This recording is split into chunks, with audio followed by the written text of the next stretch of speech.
thing it is, but it's weird because it'll do it in the middle of me just like talking and it'll be like, what? And come back out again. I don't understand how it works. All right. All right. Sorry. I know we're still getting back to back end stuff. Do you want, like, we can deal with this another day, but trying to figure if I need to add more licenses or not, we'll deal with it another day. Well, as of right now, nobody's here. So it's just us guys. So if we want to keep working it, we don't have anybody dialed. It says that there's 7 waiting. Well, I hit that we're live. Oh, let's make sure you do. No, we're live. I see it. Yeah, we're live. 6 watching. Do we now? Okay, there it goes. It just converted over.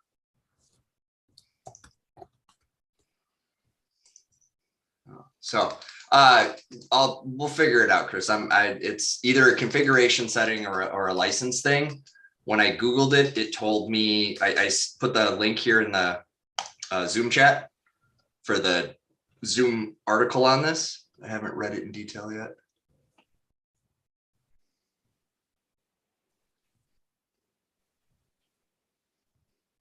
Looks like it might even be a bug. Let's see. You're a bug. It's a bug. Oh, Joy. Okay, well then no action for you, and we'll just deal with it until they get it fixed. You're a bug. Yeah. I'm a something. I'm a busy bee, so I'll take that. Yeah, I'm a bug because I'm a busy bee. Yeah.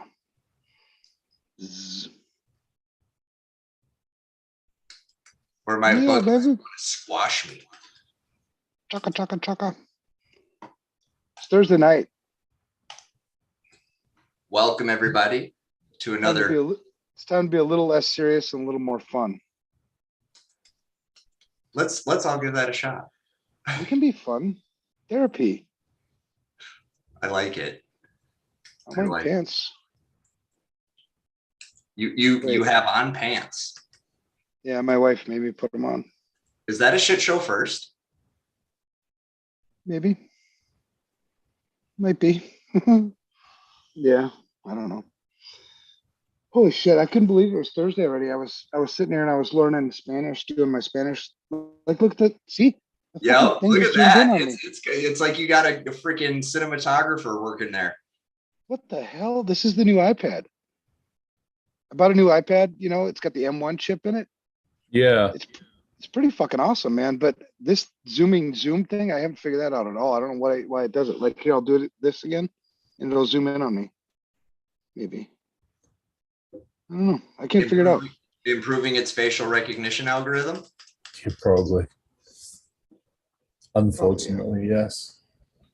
But I have noticed there's actually significant speed difference between this one.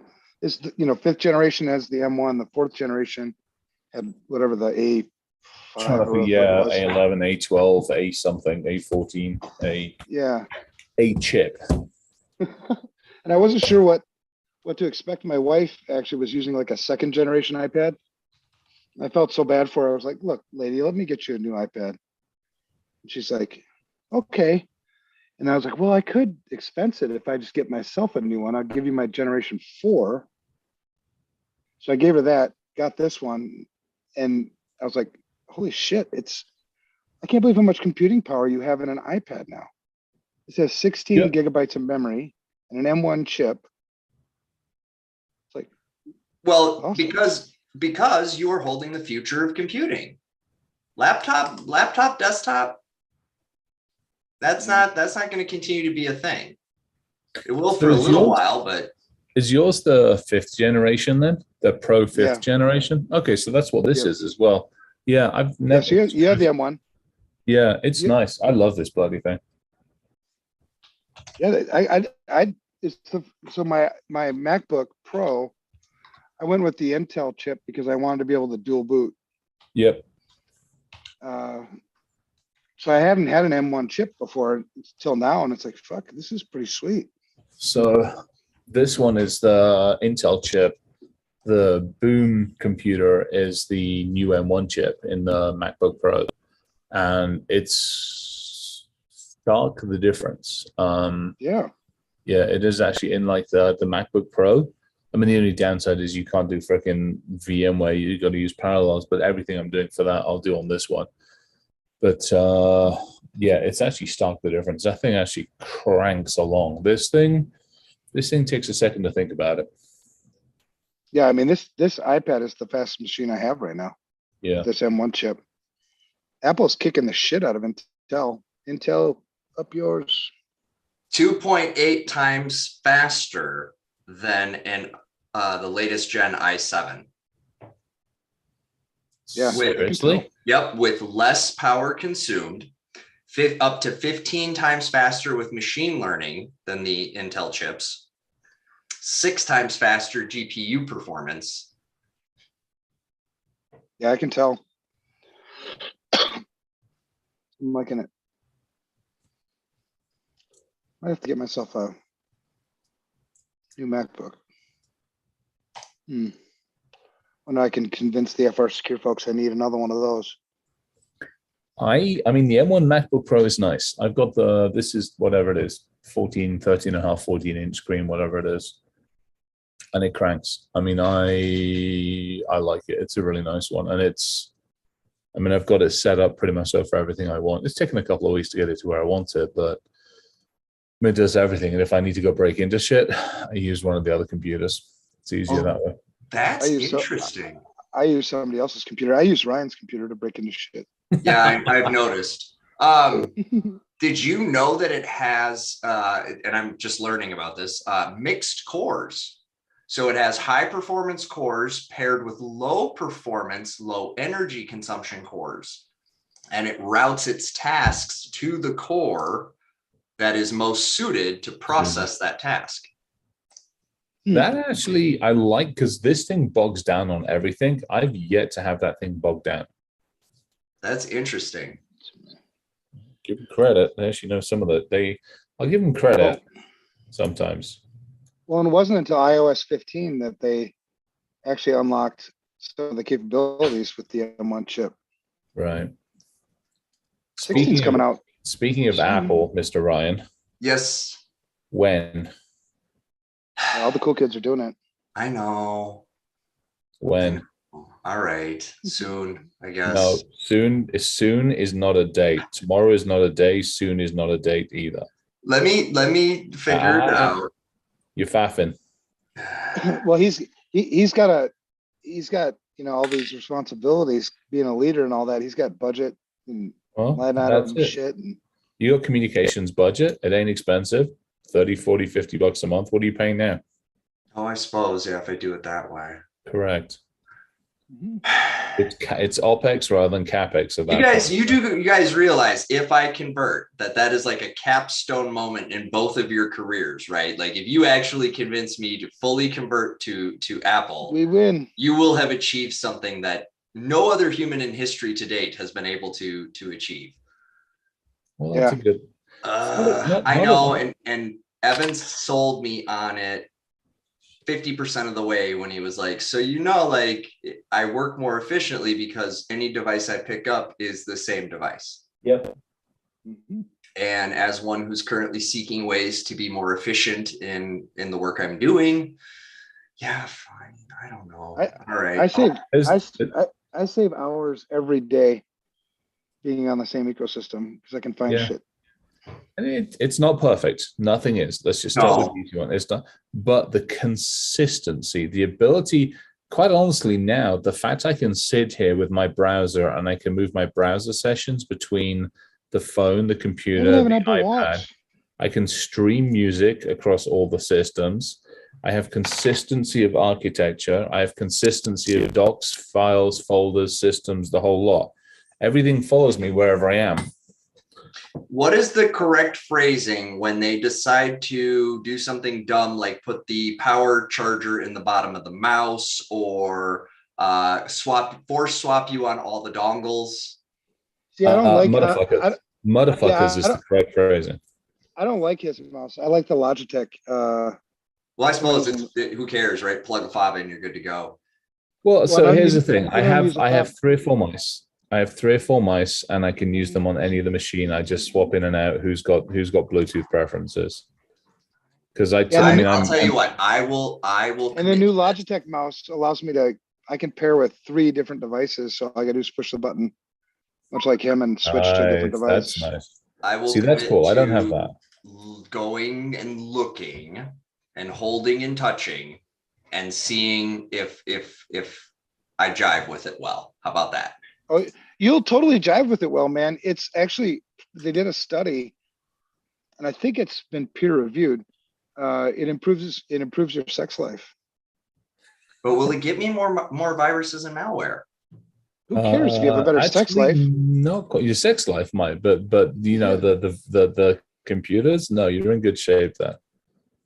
Well, And that actually, kind of hopefully defeats the purpose of owning an Android. Get keep your the pro- Android for pen testing. Keep the Android for pen testing and research. Yeah, and for doing kid stuff. Keep the Android. The Android's good. Don't get me wrong. I actually like them, but I like it for one purpose only: for actual business. In other words, efficiencies of business. The Mac. Yeah, when you grow up, you get a Mac. All right, I'll give you a hard, This is maybe, just most stuff. probably. How about that? And then we'll All see you what have happens. All you have to When? do is put something in front of me. I'll sign it. Yeah. Oh, I know. I'm well aware that you have been dying to get me converted. Well, I sign everything. It also is the fact that when I send a message to the pair of you guys with kind of memes and crazy shit, I don't get half the time, fuck off, you can't send this. You know, we had our FR Secure folks in this week. We had all company party on Saturday, and then a few stragglers, stayed some of this week. And the leader of our blue team, I walked into the office and he goes, "Evan, give me your key fob." I'm like, "All right." So I give him my key fob. He copies my key fob, makes himself his own key fob, and gives it back. And then the other guy, who's one of his new teammates that's never seen me before, he's like, "You just did that?" I'm like, "Yeah, what the fuck?" I'll just save him the work. He's gonna get it anyway. I mean, here. Speaking of your team, actually, well, the team, I'm just going to put the two companies together because I just am. Speaking of the team, you have a bunch of crew heading to my neck of the woods in a few weeks' time. Oh, really? So I'm going to be entertaining them at the house. I think it was actually on the boom side of things. Let me just double check. Is that FR Secure? Yeah. Your FR Secure folks hit me up and they were like, hey, where was it? It was actually, to give them credit, it was actually a nice message. Dylan. Oh, I like Dylan. He was like, hey, you don't know me from Adam, but I know you're well aware of who FR Secure and Evan are.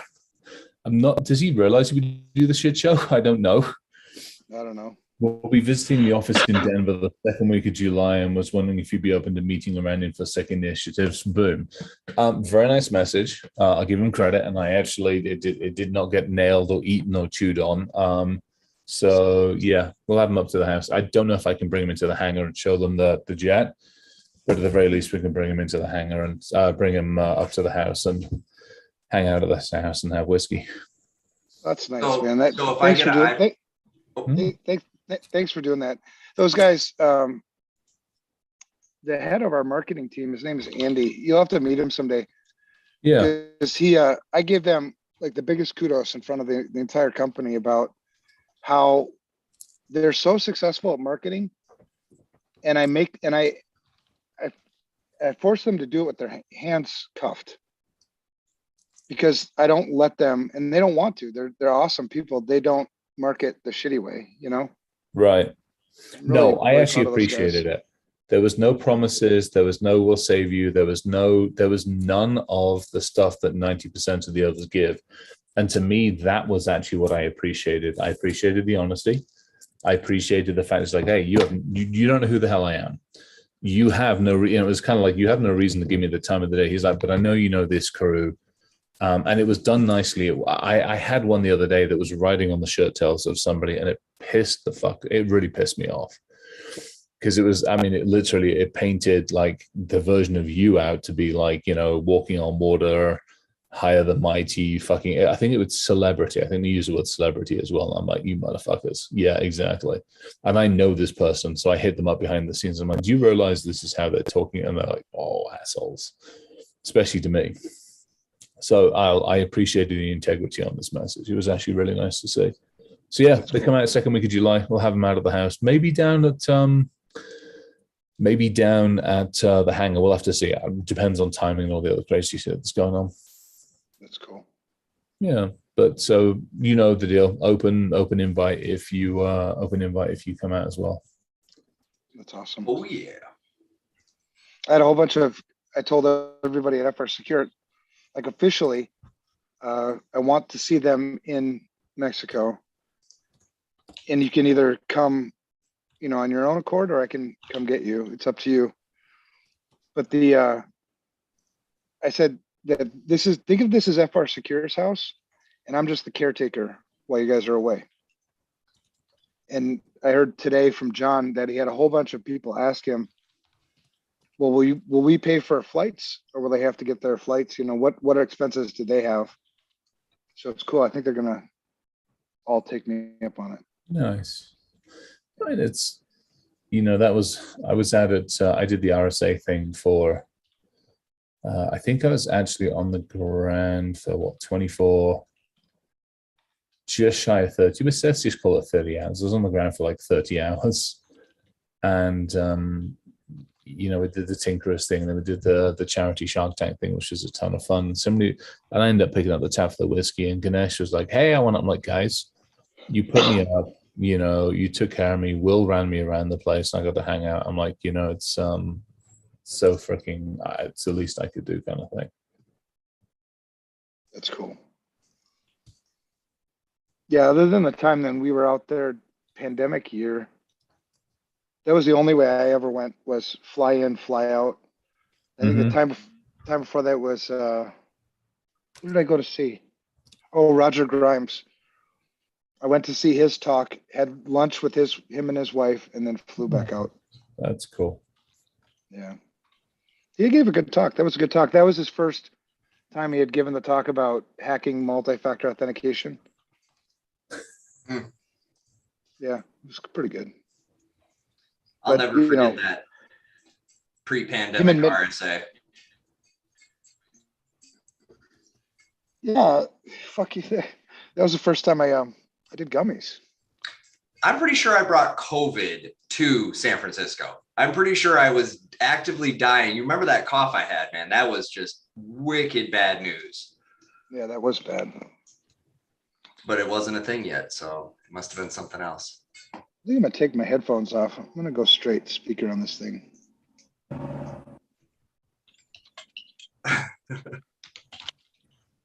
I got the trip for the UK and for Israel booked as well now, so that's all sorted. Nice.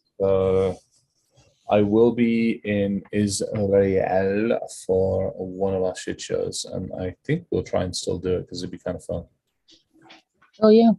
Well, we got the 100th coming up, so I don't know what we want to do for that one. We're getting closer each week. Yeah, what are we gonna do for that?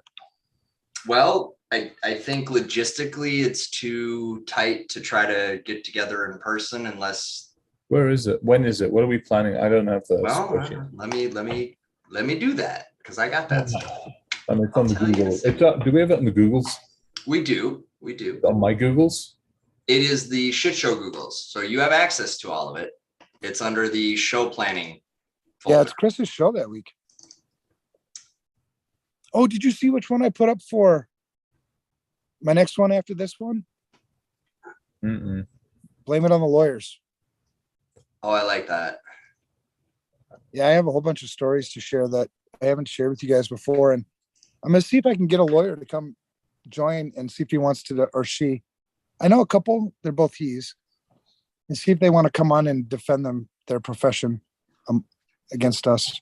What date was the date you said, Chris, that FR would be out there? And Evan, that's a great idea. I love it. Second week of July is what they were telling me. That would be Second week of July. So I think I'm here, famous last words. no. check this out. Second week of July, that Thursday is July 14th. And so if you're feeling like you're going to be there and they're going to be there, well, I don't know about you, Ev, but I'll double check I'll be my in town. calendar. I leave for New Hampshire. I'm leaving for New Hampshire on the 16th. So I'll be in town on the 14th. Okay. Ryan, you want to ride bitch on my bike? No, not for that drive Why not? to Colorado. Yeah, I got the Cadillac of motorcycles, man. You got the whole. You can sit back. You got 2 armrests. 100 Evan, I love you. I love you so much. Yeah, you're right. 14th of July is going to be the 100th. No. I know how this goes down. I'm on the back of the bike. God's like, hey, watch, this will be cute. We'll make a new story. And all of a sudden, out of nowhere, deer from a place deer don't live will magically appear in the middle of the roadway. And another story. I've got a lot. Let's breathe for a second. I don't need a new big story anytime soon. But you don't have this story. So let's do this. Let's tentatively, all means of transport aside, let's plan to do the show live from your place on the 14th. Yeah, I love that idea. If everybody's up for it, and we can extend. I'll double check with Jen. We'll just figure it out. I like that idea. How long is it to Denver? You guys okay with that? I'm good with it. I don't know about my means of transport yet. We'll figure that part out. But yes, I'm very good with coming out there. You're riding bitch. I love you. I'm terrified of that idea. 13 hours with you on the back of the bike. No, dude, no. Have you seen how like skinny I am? Do you know what bumps in the road do to a guy like me? No. I just have bones. So that cushion that you feel, I don't have that. I did that. I've done it a couple times. It's not so bad. Let's see what flights are. What day are we talking? July 14th. July 14th. Should I And if ask you want a real adventure, let's fly Spirit. or Frontier? So I just put my notes in for the Head in the Clouds. I'm going to cheat a little bit on this one. I did a really fun talk with the Dr. Dark Web stuff, and we talked a ton about the cloud. So that one I've got, which is number 97, I just basically cut and paste all the stuff we talked about in the cloud. And we're going to have a long conversation about it here. And I actually want to do the same thing for, I'm going to have some fun. I actually want to kill people. We're going to kill people? Yep. No, can we not? Yep. Nope. Too late. We've already done it. 10 ways to kill a vendor. Right. Well, there's a link I've been quietly making available to friends and family. Right here, man. Frontier, $280 round trip. Nice. That's Frontier, though. I will eat the bullet Whatever. on that one. And When's the last time a Frontier airplane crashed? when's the last time a Frontier airplane got there the day it was supposed to? I wasn't gonna go there. It makes for another story, man. That is true. So does flying a reliable airline and telling the tale of how we were departed on time, we arrived on time. Yeah. Frontier, I think Denver's a Frontier hub. It is. That doesn't mean it's a good thing. Mm-hmm. One time, Harmon and I, we were on the road show. I can't remember where we were coming back from, but our first flight was delayed, so we missed our connection in Denver.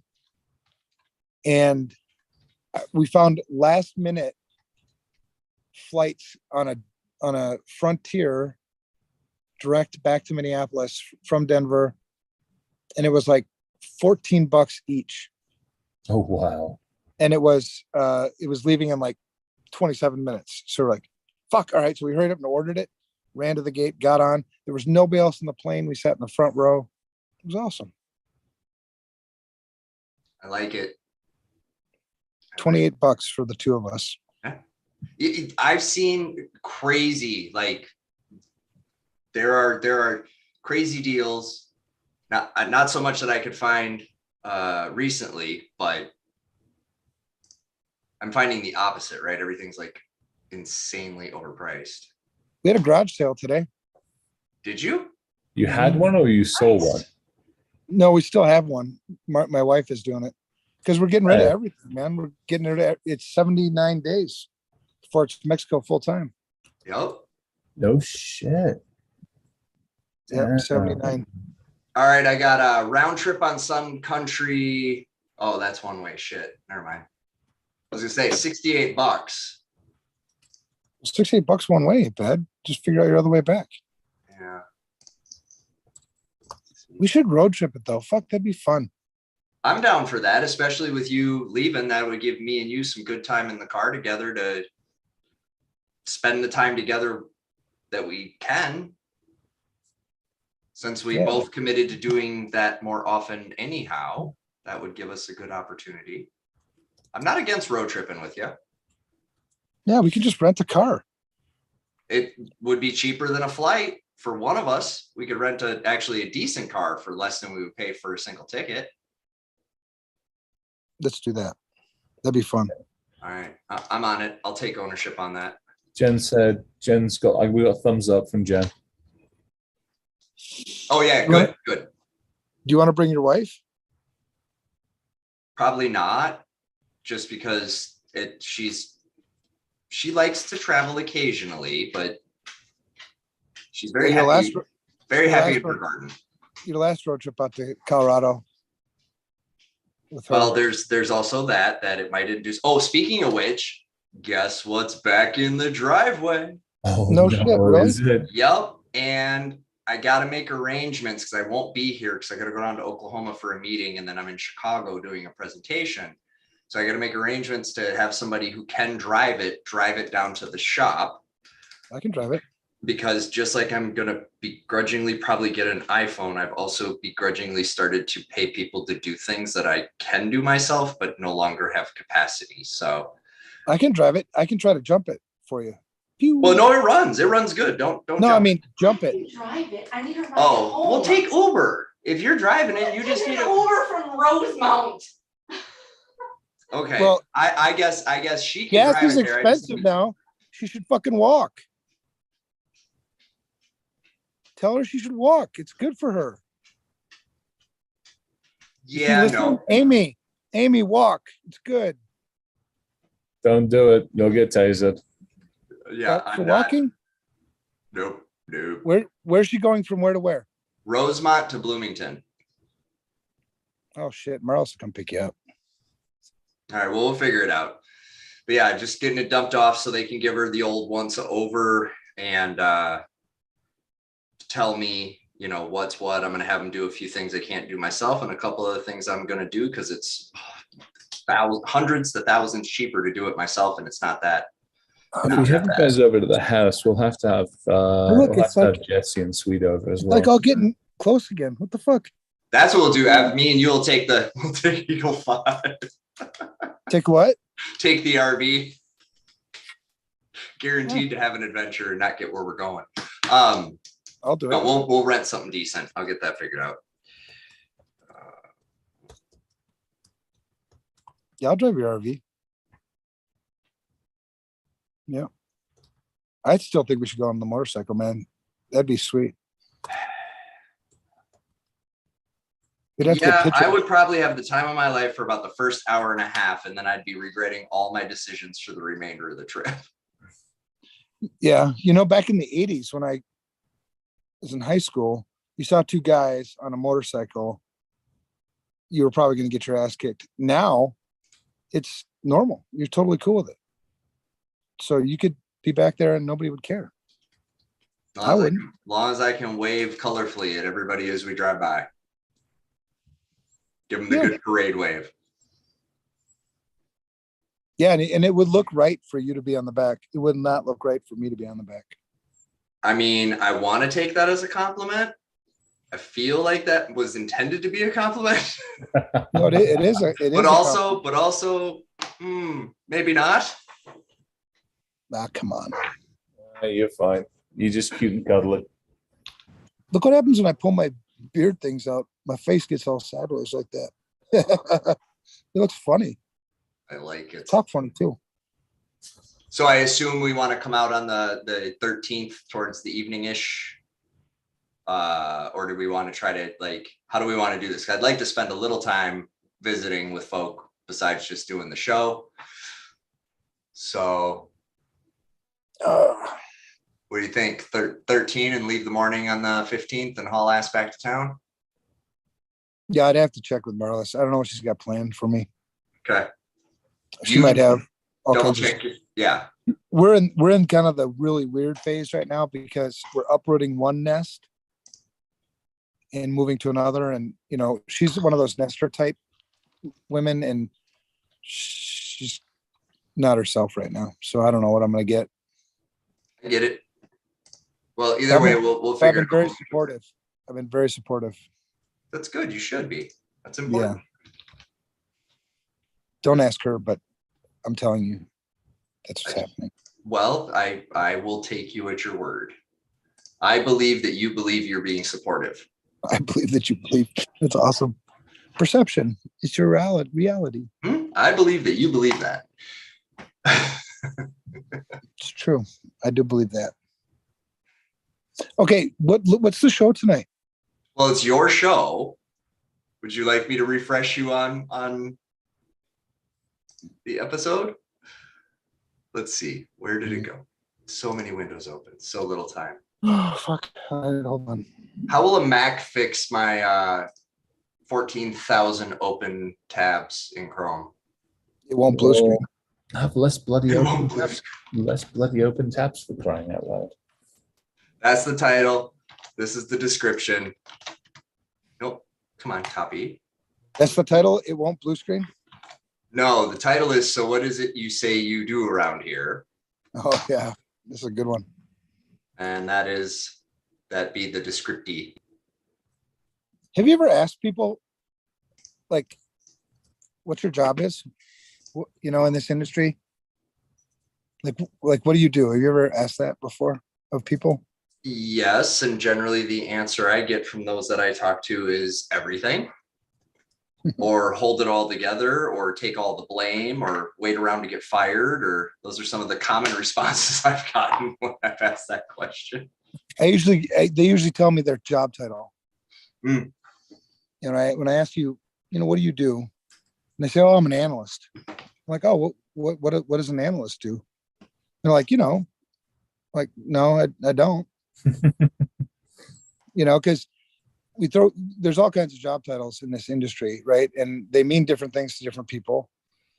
And I think one of the things that is a real peeve of mine right now, and it's actually what's going to spur on the next episode for me, is blame the lawyers. Was that post that on the Cyber Hub or whatever that, I guess it's really popular on LinkedIn. You've seen their posts before. Well, that one poll that they did, and there were a couple thousand people who responded to it. And I'm assuming that they're people in our industry because it's a cybersecurity hub thing. And it asked, who's ultimately responsible for information security? And he had four choices. It was the board of directors, the CEO, the CISO, and the IT manager. And so I looked at, so I'm like, oh, well, what did people answer? 23% got it right. It's the fucking board of directors. And I'm thinking to myself, what the fuck, man? 30 years in this industry and we're still fucking debating this? Why is this squared away? And this is what brought up the lawyer thing, because I don't know. I'm not a lawyer. So I had lunch with a couple of lawyers last Wednesday.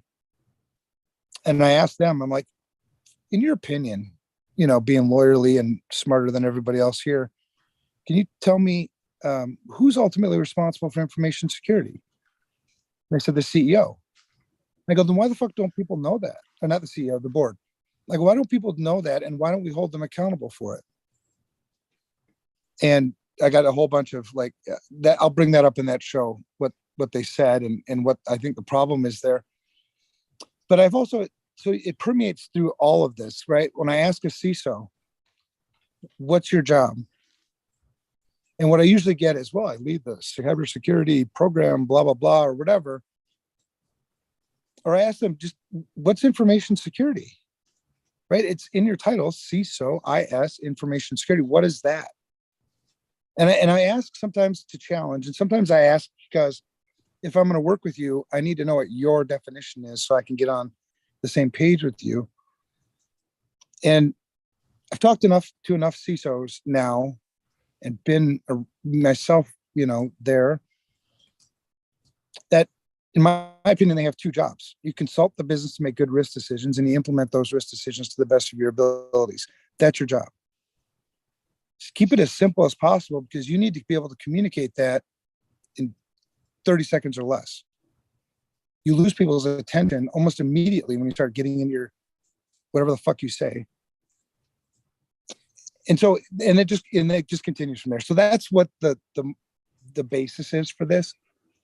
We don't have good roles and responsibilities anywhere, it seems, with information security. Even the places that seem like they got their shit together, I don't think they have their shit together. I think they just mask over it with a whole bunch of fucking money. So that's the discussion tonight. Can I put a caveat on the answer? Because I had a 50-50 chance of getting it right and wrong. Because to me, it is the CEO, unless you've got a board of directors. Exactly. If there's no So that's board where there, because I honestly would have answered CEO. Because for me, I typically go that direction. Now, if there's a board of directors, obviously it goes in there because in theory the CEO sits on the darn thing. But yeah, it is one of those things where I could have gone one of either way. So I don't remember what the CEO numbers were. But to your point, there were way too many fucking people who went CSO. right.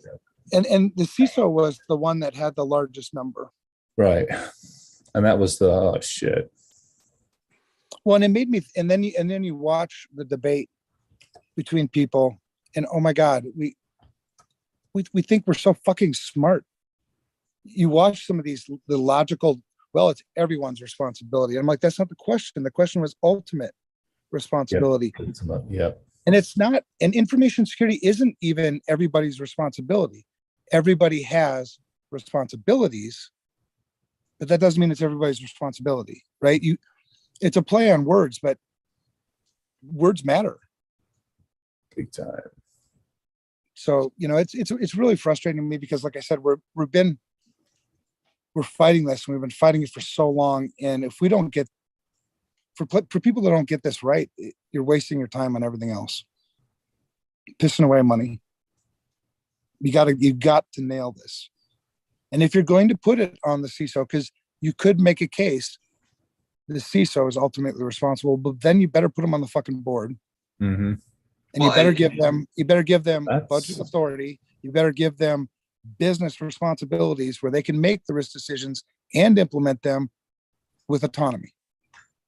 You're not going to do that, so pick it off the board. Yep. Who was it that just said CISO has to be on the board? I'm trying to remember which regulatory body or something just said CISO's got to have a seat at the table. Can't remember who it was. Somebody will have to remind me. But we still have that catch-22, right? So we have, I'm going to be overly broad here and say, in generality, there are two common types of CISO. The business CISO, who came into that role not through a technical background and not through a security background of doing or architecting or engineering, but just, really just management, right? Good at business, good at managing. Read in a journal article, I need a CISO, said, hey, Bob, how do you feel about that? We'll give you some extra pay. Bob said, sounds good. What's it mean? You show up to these meetings, you tell us some security stuff. Go talk to Chuck in IT. He's actually the guy that's going to, be on the hook. And then the other one is the brilliant robot.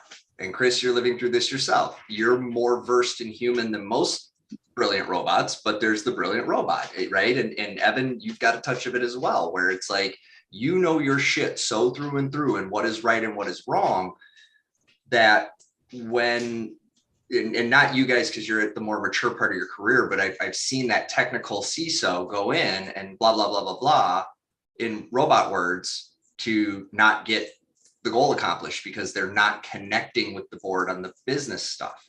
Yeah, so you've got, so in that, I mean, the way I've always looked at it is you've got the tactical, operational, and then to your point, the strategic. Now that strategic CISO is the one that's got the MBA from Harvard and came out of accounting. To me, that's that strategic CISO. Okay. Yep. Tactical CISO is quite honestly where I typically fit, and I'm more than happy to pigeonhole myself there, which is come in, shit's on fire, put the flames out, get it all sorted, hand the keys over to somebody and say, don't fuck it up again.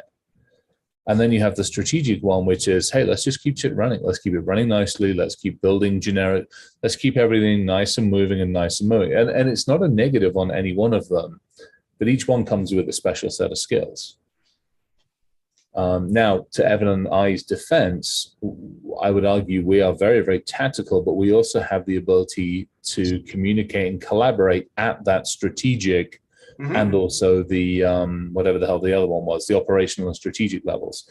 So we're fortunate that we can go toe-to-toe technically, but we can also throw the strategic, which not everybody can do. You get a lot of good tactical ones who come in and go, blah, blah, blah, blah, fix shit, and then they're like, you know, both the business goes, all right, we're done with your fucking shit. Now let's get somebody in who we can understand and possibly manipulate. And then the tactical person's like, I'm done with this fucking shit. I need another burning building to go run into because shit's boring now. Yeah.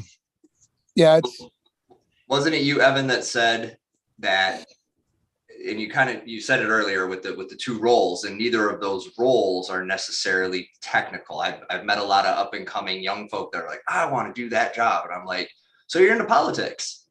You want to play politics. You want to do that job. No, I want to make the decisions about the technology.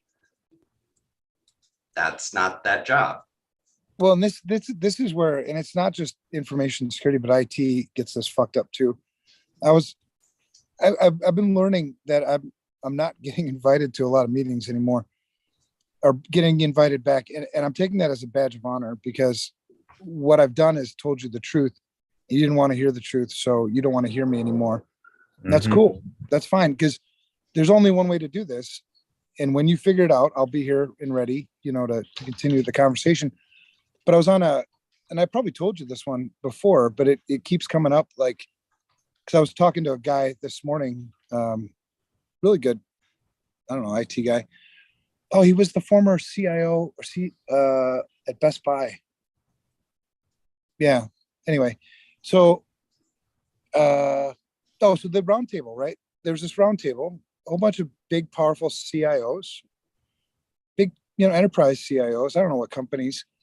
And I was the only security guy. I was invited there to add the security flair, I guess. And the theme for the fucking conference was speak the language of business. Speak the language of business. Speak the language of business. I heard that so many fucking times. And then a couple of them kind of looked at me like, are you going to say something? And I'm like, none of you speak the language of business. And they're like, well, what do you mean? I go, well, because I hear your challenges. I'm listening to what you're saying. I've been observing what you're saying. You complain that you can't keep up with the unrealistic demands of the CEO for new technology, or the business's demands for new technology. You don't have enough budget. You don't have enough staff. You're having trouble managing what you currently have. And all of those are because you don't speak the language of business.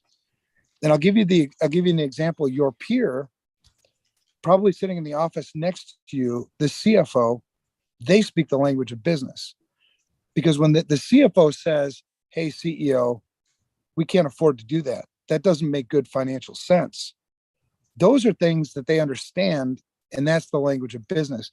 What you do is you're a glorified order taker. The business says they want this, they want this, they want this, and then you, okay, let's figure out how to make it happen. That's not speaking the language of business, and it's not business enablement. It's what do you do when like an addict? What do they say when you continue to like shit? You enabling or something like that? Oh, enable. Yeah, maybe it's the same word, but that's like you. The business has this addiction to technology, and you just continue to enable it rather than, you know, saying, hey, let's admit we got a problem. Because if I look across the environment, we have 12 applications in this environment that all do the same damn thing. We've got, 4 different business units using 4 different applications to do the same thing, because you keep allowing them to go out and buy shit, rather than us getting, control over. So anyway, that got me, I don't think invited back again, but it's the same thing with information security. A lot of times it's still most common for information security to be buried within IT. No matter how much we complain about it and whatever, that's still reality. And so if IT isn't speaking the language of business, what do you think the CISO is, strapped with? Because truly, it's our job to consult the business to make risk decisions. I don't make risk decisions. If you want, I make some risk decisions. Hey, that's my dog. So some of them, hey, I'm doing a show over here. What? Relax, man. All right. Well, anyway, you get my point. The CISO's got it, and you have to establish it like that, right? You have to have enough confidence, whatever, to say that this is how it works. And I think a lot of CISOs either are not enabled to, because they are reporting to a CIO, or they don't know how to, so they just accept it as is, or they're just happy to be CISO. The title is awesome. I love it. I want to be CISO. But you're not good at your job. And I wasn't sure if my theory, hey, seriously, chill. I didn't know if my thoughts were right when I said you have 2 jobs: to consult the business to make good risk decisions, and then implement those risk decisions to the best of your ability. That's your job. Mm-hmm. So I took it to some of my CISO friends that I really respect, the few that I would work for. I'm like, am I off on this? And they're like, no, That's about it is. Yeah. Back into, I need to look back and say. So then I feel more confident, like, okay, that's your fucking job. Do it.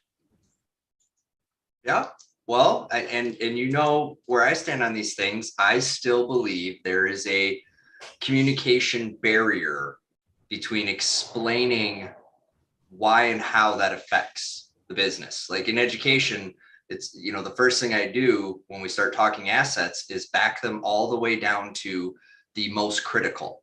Not everything's equal. So let's start there, right? Some stuff we're going to do more about and some stuff we're going to do less about. And we need to be very judicious in our selection of those things. So there's just not enough time, money, or people to do it all, right? So what are those key components to the business? And because they are in education, a lot of times they don't have the business stuff that gets in the way of having that effective conversation and challenging some assumptions. Well, Karen says she needs it. Okay, let's talk about that. For what, for why, and what's she going to do if it's not available, right? Does Karen have a plan for what to do if it's not available? Well, yeah, she'll use this other way or this other means. Okay, well, then that one's maybe not as important as this other one. And it's getting them to those aha moments. And I don't know if CISOs are doing that enough with the actual stakeholders, getting them to have those aha moments about thinking about this problem in the same way that they think about any other business problem.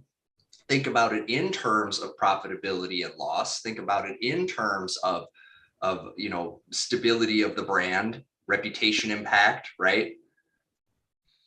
Well, and we've always been so focused on what we protect you from, right? The negative things. Yet good CISOs have many positive things they bring to the table. Being a CEO, you have a different perspective. And it's kind of cool because I've been both places now, and now I kind of see it more. But when you look at a business, when I look at our business, you look across, and if there are things in the business that are not providing value to the business, you have to ask, why are they here? Why is this here? It's wasteful. Get rid of it.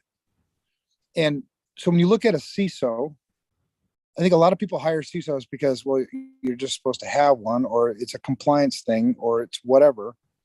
But a CISO is supposed to provide value to the business.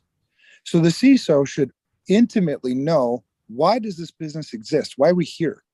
Is it mission driven? Is it ego driven? Is it money driven? What is this business? Because then I need to align with it, right? So let's say, the business is, take us, right? Security Studio, say we were large enough to have a CISO.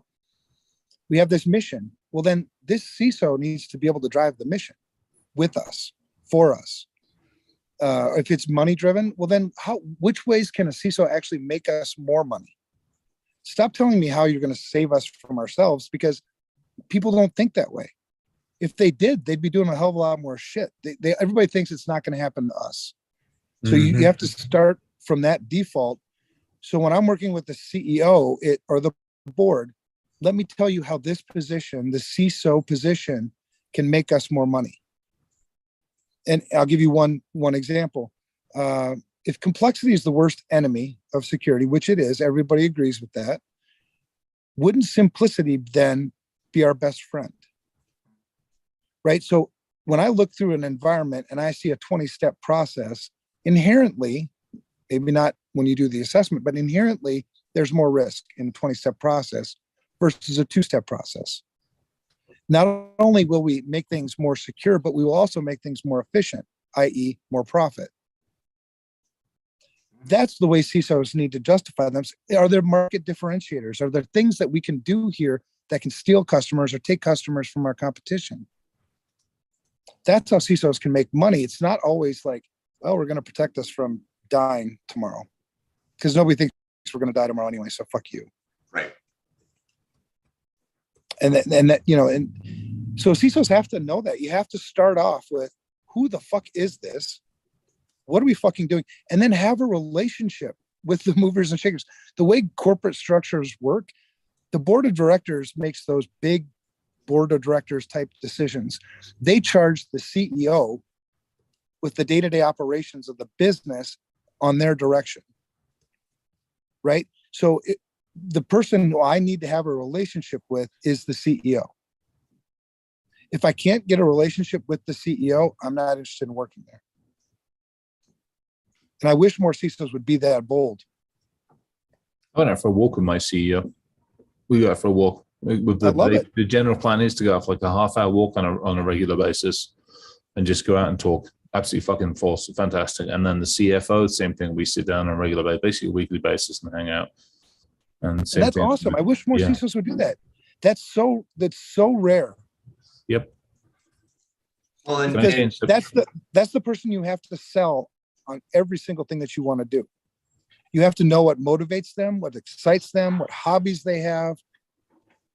I mean, shit, what fetishes they have. I mean, whatever. Put your security into that, because that's the one who's going to make the risk decisions. Well, and I would venture to say, if you're actually building an authentic relationship, that you're then going to become that trusted source during the thought process, long before something becomes something that you have to have a bigger conversation about, and you can influence the thinking in a more secure direction. Well, people like inviting people they like to parties. Right. Right. So the CISOs who complain about not getting invited to meetings or not being invited early on to meetings, look in the mirror. You're probably not the kind of person they want to invite to their party.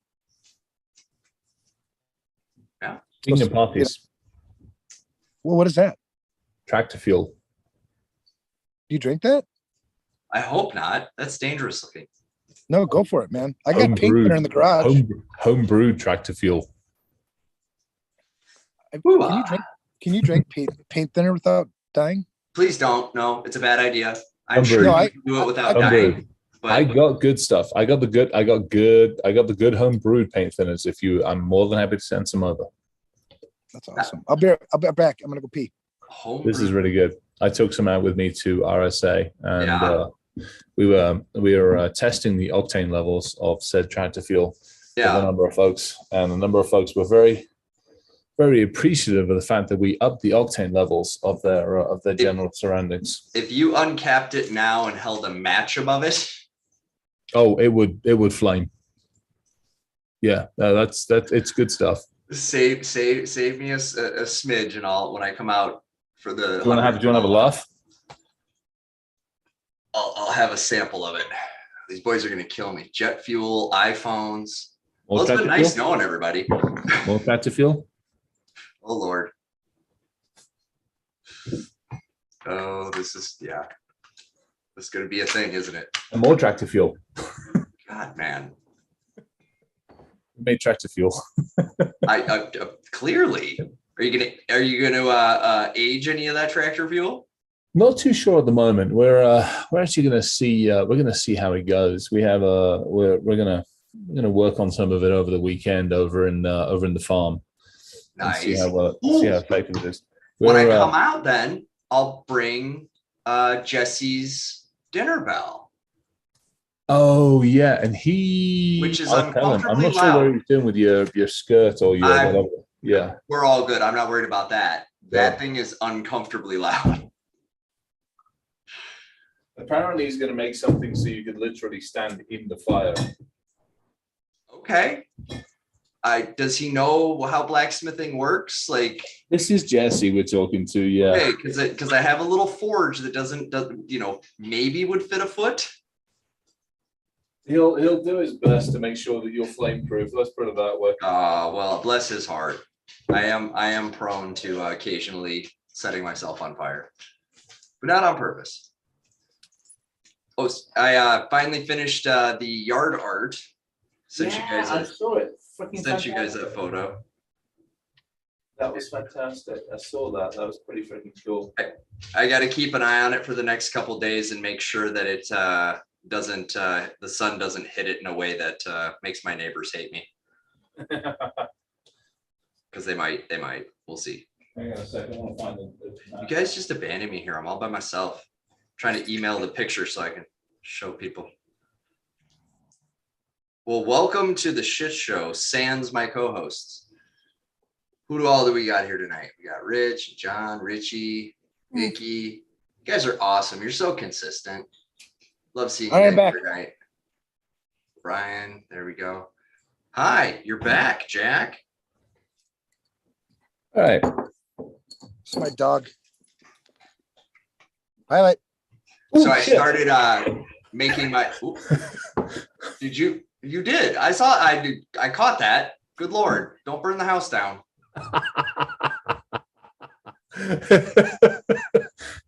Try You not burn the to. house down? Almost. He lit his little syrup there on fire. Oh, that's what it's called. This thing's called center stage. That's that thing that goes in and out. Oh, okay. Oh, that's good trick. stuff. Oh, John, you're a funny boy. Put me in a. Hey, you know how long it's been since I drank? Is today your day? 7,614 days. Congratulations. Damn, that's pretty freaking awesome. Oh, It is. It's really good. It's fun watching other people drink, though. Depends on the people. yeah. We did the whiskey tasting night before last, whatever it was, Tuesday night. For the most part, fantastic. One or two people had to have a conversation with. Wasn't pleasant. Yeah. That's I'll talk to you guys offline about that, but I had an interesting call today that involved that particular topic. Hi, Violet. Oh, Oh, who's your good girl? What? What do you want? What do you want? What do you want? What was that, Violet? would I actually explode this, or would it just flame off? I think it would just flame off because there's an escape for the fuel. I don't think you're gonna get Flame to off. it. Yep, flames off. Oh, she wanted to lay in my lap. Get ready. Ready to see this? Well, I can tell from the bubbles, even with the low Oh rev. yeah, no, this is like proof beyond proof. So This is this what- is the part of the show where Chris starts his beard on fire, and Oh, then I'm actually everybody sitting runs back. The away. worst case scenario is the computer that goes on fire. This is what Violet wanted, to sit on my lap. Yep, there we go. Crazy Look dog. at that. What are you And that doing? was clean. That was a clean burn too. That had a very, very tight cone Good on tractor. it. See, tractor fuel. This is going to work out specifically well. This is our own high octane tractor fuel. I like it. I'm happy with I this. don't like it. I don't think you should do it. No, this is good. This is going to be really, really good. You're gonna have stomach problems. No. This is going to be good stuff. This is good. Oh yeah, you will. It's How does it interact with gout? it's biological, bro. So far, no issues. It's science. What month is it? June 9th. Yep. Give it a few days. We'll see what happens. Also, It'll cure it. also, It might. You never know. if it burns Nothing like else that, will- what's it doing to your stomach liner, man? That's got to do something. It's helping it. It's strengthening it. It's doing good things. This is full of probiotics and good things. Probiotics. There ain't no yogurt in there. There's good. There's corn. There's corn squeezings. It's good stuff. It goes through a tractor very effectively. In all fairness, Evan and I can't judge anyone for their stomach linings when we swill down. Pound monster drinks. Yeah. This is better than your gosh darn it. I know exactly what went into this. What are you drinking now, Ryan? Monster. I'm brand loyal, man. I can't do what Okay. you do. I tried it and it's just weird. It's some of them taste like metal, other ones I usually pick a brand and stick with it, which is why the breakup with Samsung might be a bit dramatic. So I told you I got my free colon Yes, you did. And I said, lucky you. cancer test kit. So I opened it up and read the instructions. Open a hat, scoop it in the thing, and send it off. That's fucking crazy. Who does that? People that don't want to go spend an entire day on the toilet shitting their brains out to then go get knocked out with drugs and have a camera stuffed up their backside. All right, so I have to take a shit on like a pad, Yep. take a scoop of it, put it in a bag, and then send it in the mail. And I promise you that experience is 10,000 times better than doing what I have to do because of family history with cancer. That's not an option for me. I'm like, can I poop in the hat? They're like, nah, you can't poop in the hat. I'm like, no, I'm really good at it. I'll do it. They're like, nope. So should I record it for instructional purposes? I mean, you could, but why? I don't know. Why not? It's fun. What are you doing? He's got to poop in a hat for his colon cancer test. Yeah. No, don't record it. I What? mean, if you do, just put it up on OnlyFans, and at least that way you'll make some money with it. There is I that. could use the money and move them and stuff. I guarantee you record a video of you pooping in a hat. There's the better part of 2,000 people that would pay you to watch that. I can safely say with confidence that like, Cash money dollars. I'm in the wrong at industry. least 2,000 people would pay. People are weird, man. I'm in the You're wrong not fucking very- I'm in the very wrong weird. fucking industry, man. This industry gives me high blood pressure, constant frustration, sometimes sleepless nights, and all I have to do is poop in a fucking hat once in a while and I can make more money. Have you seen how much some of the feet people are making? What am There's I like doing? put whipped cream on their toes and they're clearing like 20 grand a week. I Okay. wish I was making this up. Hmm.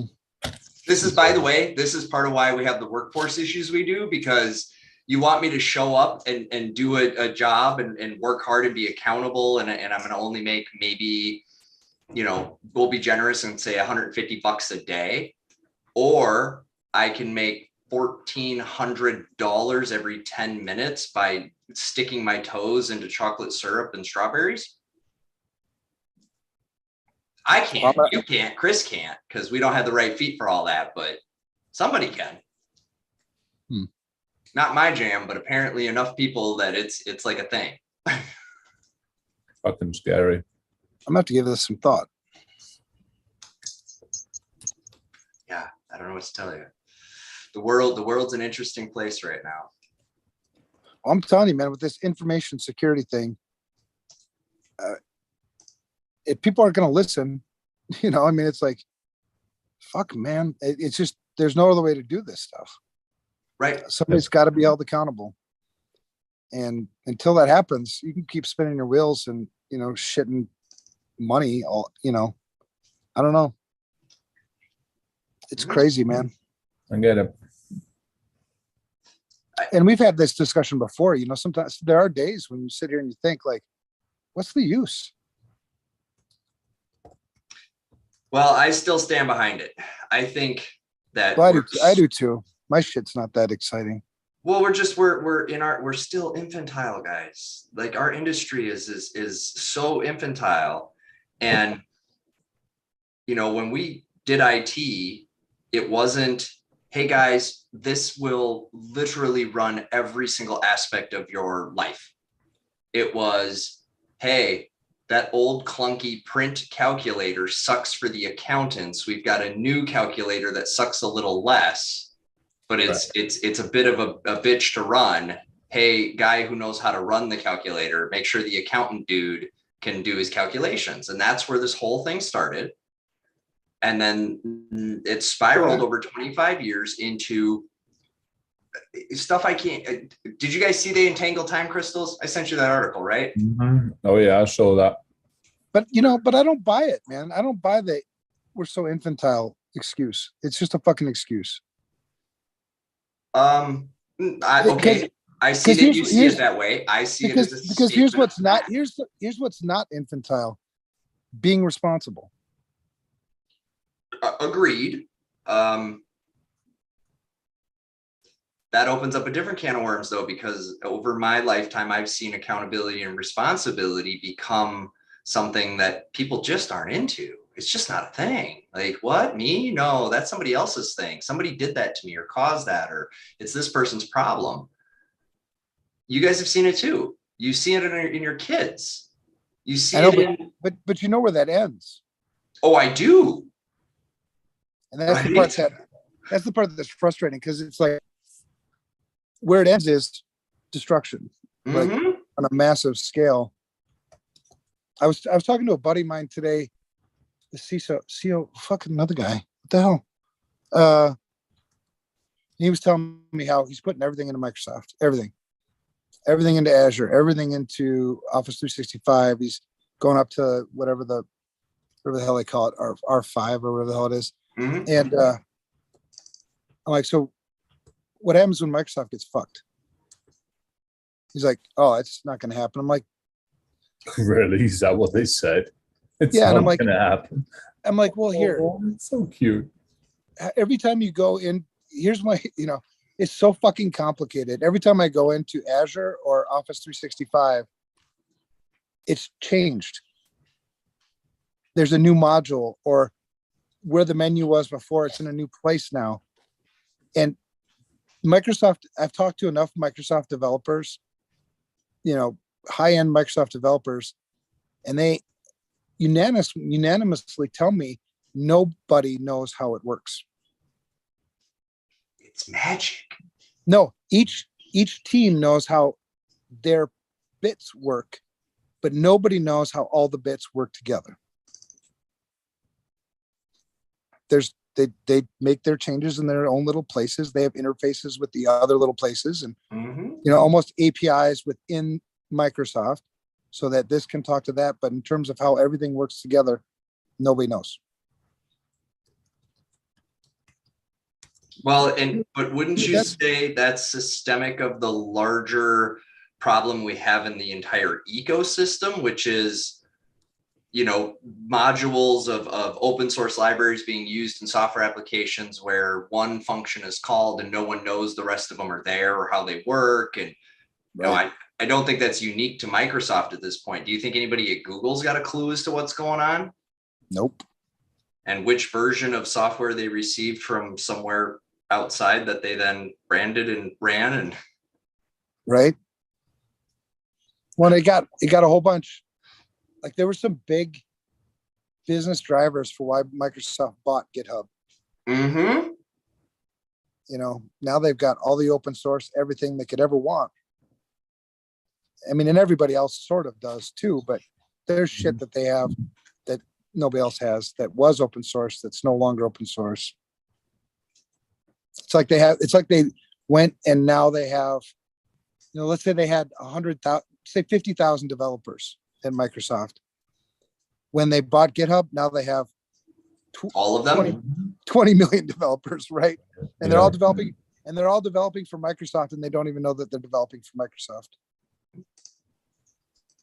Well, they're going to close the loop on the ecosystem, right? They they wanted to beat out Apple by being open. And they learned after several decades. Have you guys seen the new Surface yet with the cloud enabled chip that's bound uniquely to your office instance? All right. So some of the new passwordless stuff that folks are working on, what they have done now, and I'm probably going to recollect this incorrectly, so feel free to Google and verify. Do not take any of this as fact. But when I was talking to a Microsoft guy a couple of weeks ago at an event, he was showing off the new Surface that has this cloud-enabled chip. And what they do is they, just like Apple binds you to the iCloud when you get your device, and with that comes certain benefits and features, and as Evan touts, the ability to move things around, but also that identity. If you want to do that, yeah. Yeah, Right. it's not bound to the chip. And so what they're doing with this cloud-enabled thing is they're tying that into, as he explained it, into the instance where that particular device is associated with that particular Office or Azure instance. And that's how they're going to move towards a passwordless model. Because now they know for a fact that device is supposed to talk to this thing and not these other things.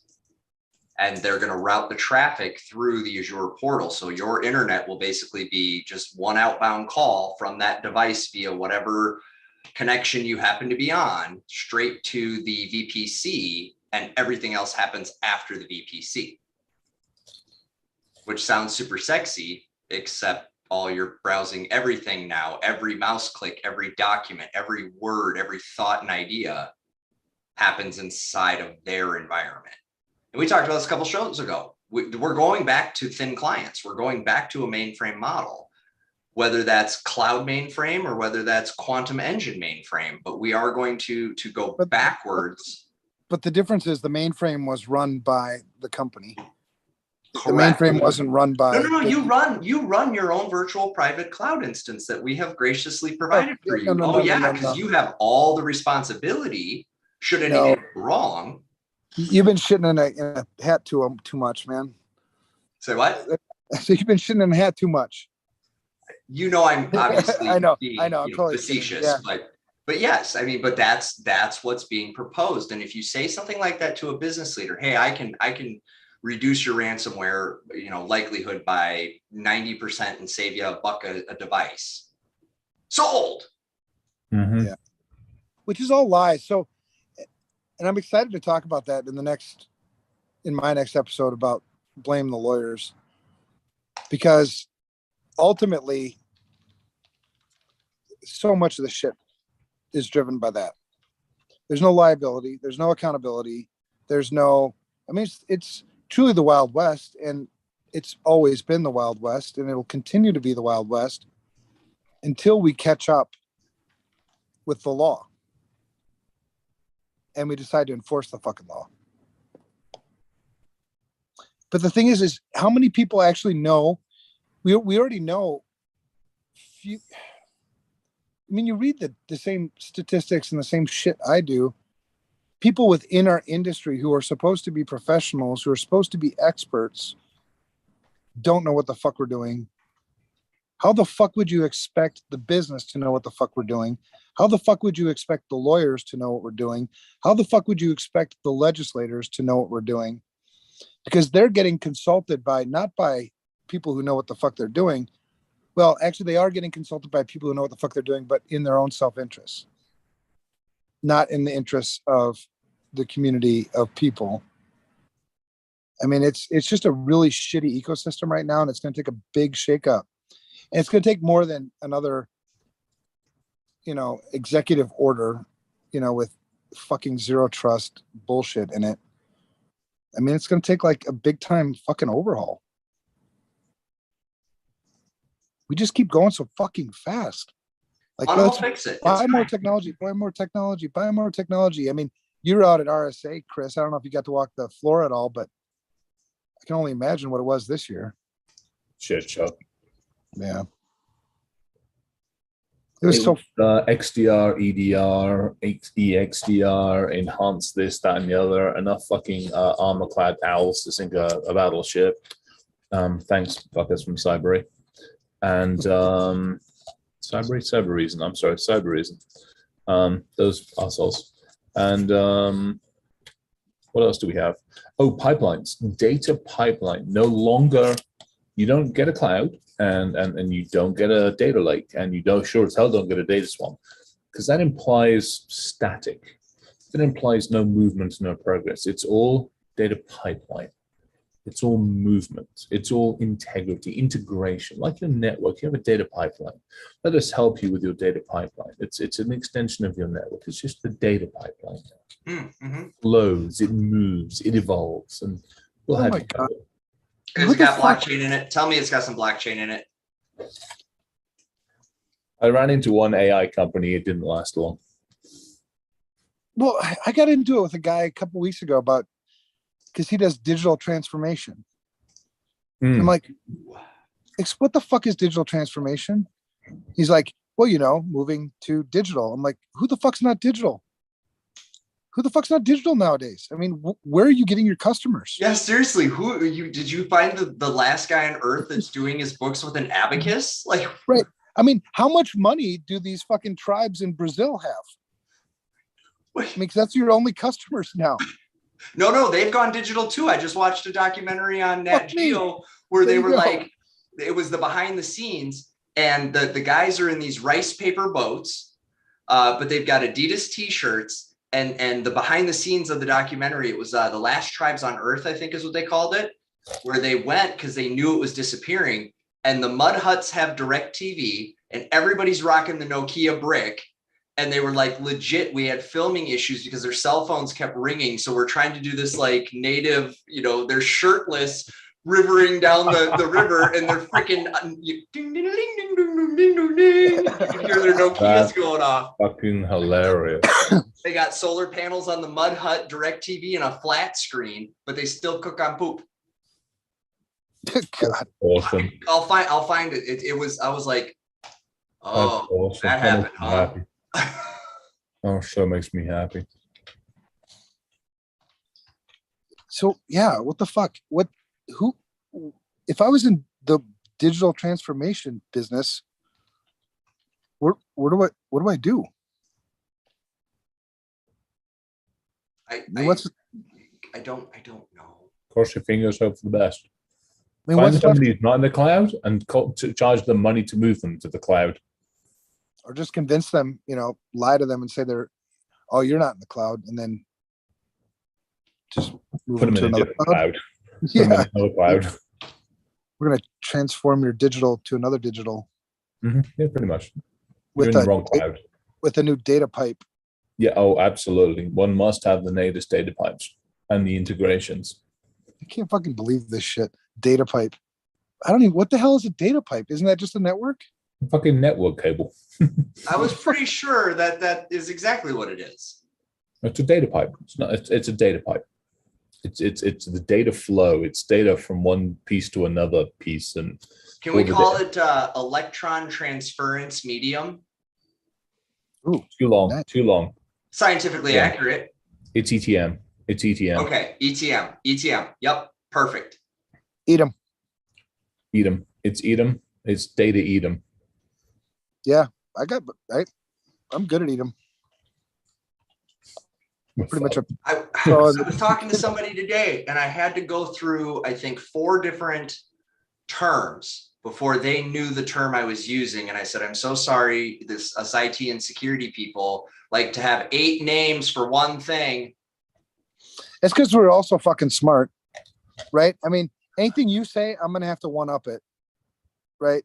So you say, I mean, fuck you. You can look at that where I started with the, who's ultimately responsible for information security.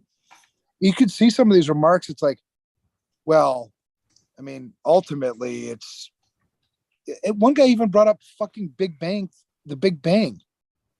He goes, well, if you want to talk about ultimate responsibility, we got to go back to the Big Bang. I'm like, what the fuck are you talking about? How do I go back to the Big Bang? What? Are Are you serious? Yeah, do I sue the Big Bang? I mean, can I put the Big Bang in jail? Where's the Big Bang at? I've been looking for him. Is it a him? Is it her? Who the fuck is it? I don't know who Big Bang is. It's when you take 2 time crystals and smack them together. I'm telling you, man. Well, okay, so that's another thing, right? We can't figure out right now, today, as we sit with whatever the fuck we're working with, who's ultimately responsible. Throw fucking quantum into the mix.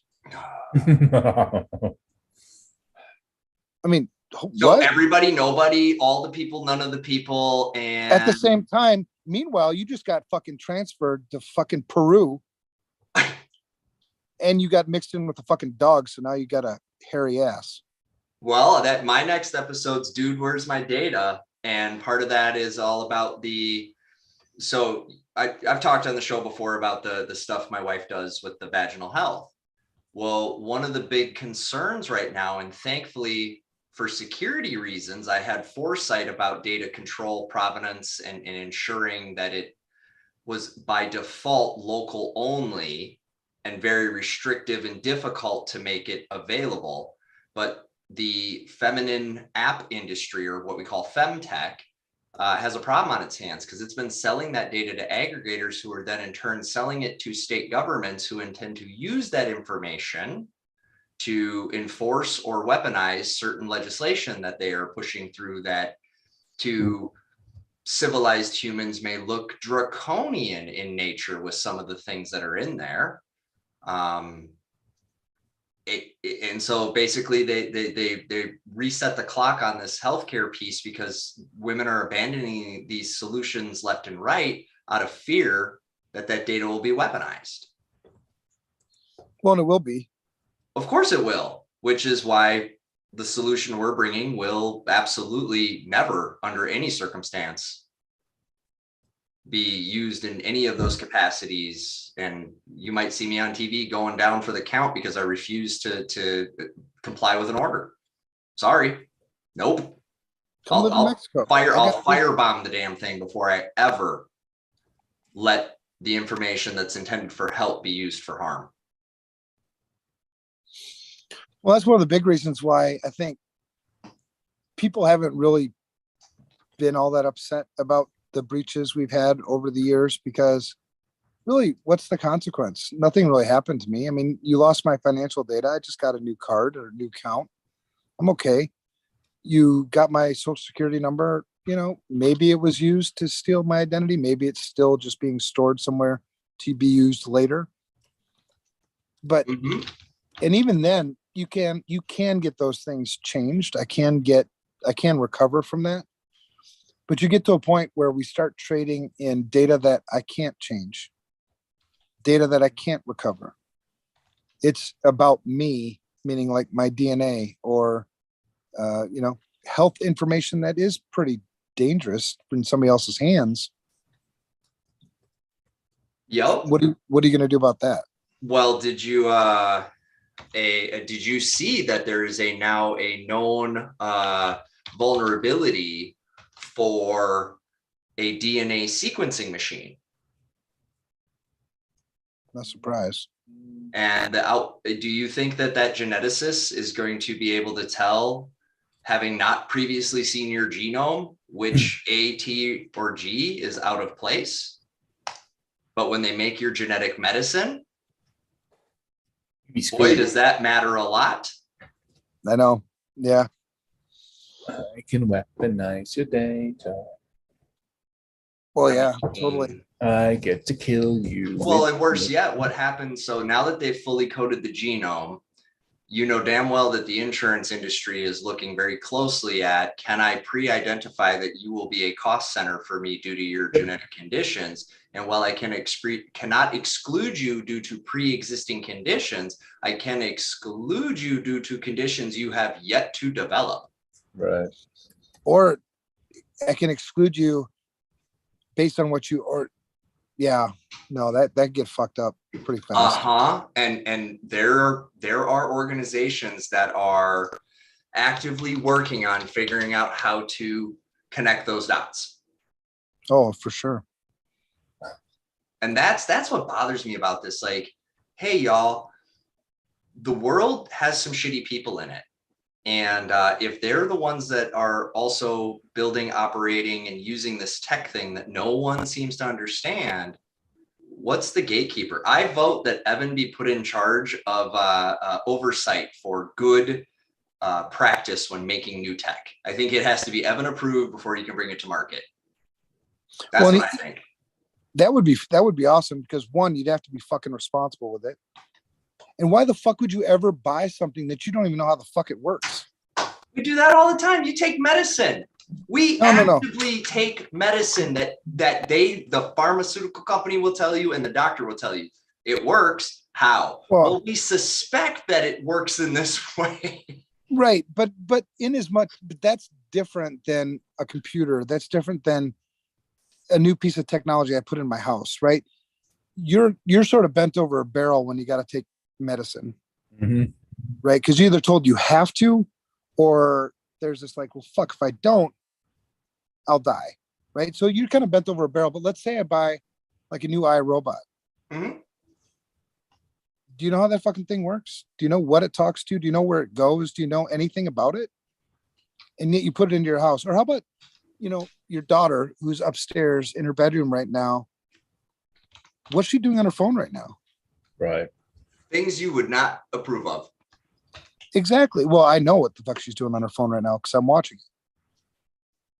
But same thing. If I really wanted to, I could drop into the property. Yeah, we have the ability to, but I never. Well, I don't know what my daughter's doing because I haven't seen her in a while. But yes, I get the logic. Yeah, you and I can connect offline, man. That's part of that's just the stage. I know. It is what it is. It's shitty, but yep. They tell me 27. In case anybody's curious out there with dealing with shitty kids, they swear to me 27 is by 27 they are on their way to being a reasonable human again. Well, and Chris, how old is your daughter? 18. All right, my 17-year-old is probably doing similar things. So yeah, we should all talk. That's one of the big reasons why we moved up going to Mexico by a year. Originally, we were going to be going next year, but seeing the rut that my daughter seems to be in right now, and I think there's a number of factors that go into it. One is COVID fucked up everything. It really threw off the whole social structure, her whole support structure. I mean, it was weird. And then she compensated with that with a lot of electronics like TikTok and whatever. And then when school opened back up again, the social skills had gotten because you're in the middle of this development of social skills and structures that totally got fucking disrupted. And so the big reason we're moving to Mexico now is she's going to do her senior year down there. So you got to start over. It'll be interesting to see what the Rugrat has to do. To be determined. We'll see. Because the world is fucked up right now, man. I mean, shit. That it bloody is. And we're trying to be, the thing I love about us and, a lot of the people I work with is the good people trying to do the good things, and trying to find more good people. And I think if we can figure out, and we talked about this, that not this last February, but the February before, I don't know if you remember, it was about getting us to work together as a group. And that was what spawned the what the fuck was it? The Gray Matter Society. Yeah. That's still on the list. That's still something I plan on doing when I get down to Mexico, is kicking off that nonprofit. And then, working with you guys, because you're people that I trust, to figure out how we can start solving some problems and not making excuses for shit. I'm tired of fucking excuses. Everybody's got a fucking excuse for everything. Right. And True. The list is endless. And I am picking on lawyers. I'm starting to figure out how I'm going to hunt that down, because I think they're the root of a lot of the fucking evil in this shit. Not on purpose. Some of it's on purpose, but some of it's just ignorance. They have no idea what the fuck they're doing. Ignorance, and what's another one? Ego. Fuck, they have egos. Yeah, big time. Every one of those guys and gals is on a fucking magazine cover. I've never seen so many fucking people on magazine covers in my life. Where are you finding magazines? Look up like top lawyers or just Oh, lawyers. you mean like in digital form as well. You weren't using it in its analog, true, in its solely analog sense, right? Because I'm like, legit, where No, are you but finding magazines? Well, I've been to enough law offices, Oh, sure, on the tables. Yep. shitloads of them. And then you walk into, to a lawyer's office and they got fucking plaques up all over the place and, framed magazine covers of some article, top lawyer voted by some fucking whatever I've never heard of. Right. All of them got that shit. It's like, damn, you got a hell of an ego, because I don't have any of that shit hanging up in my office.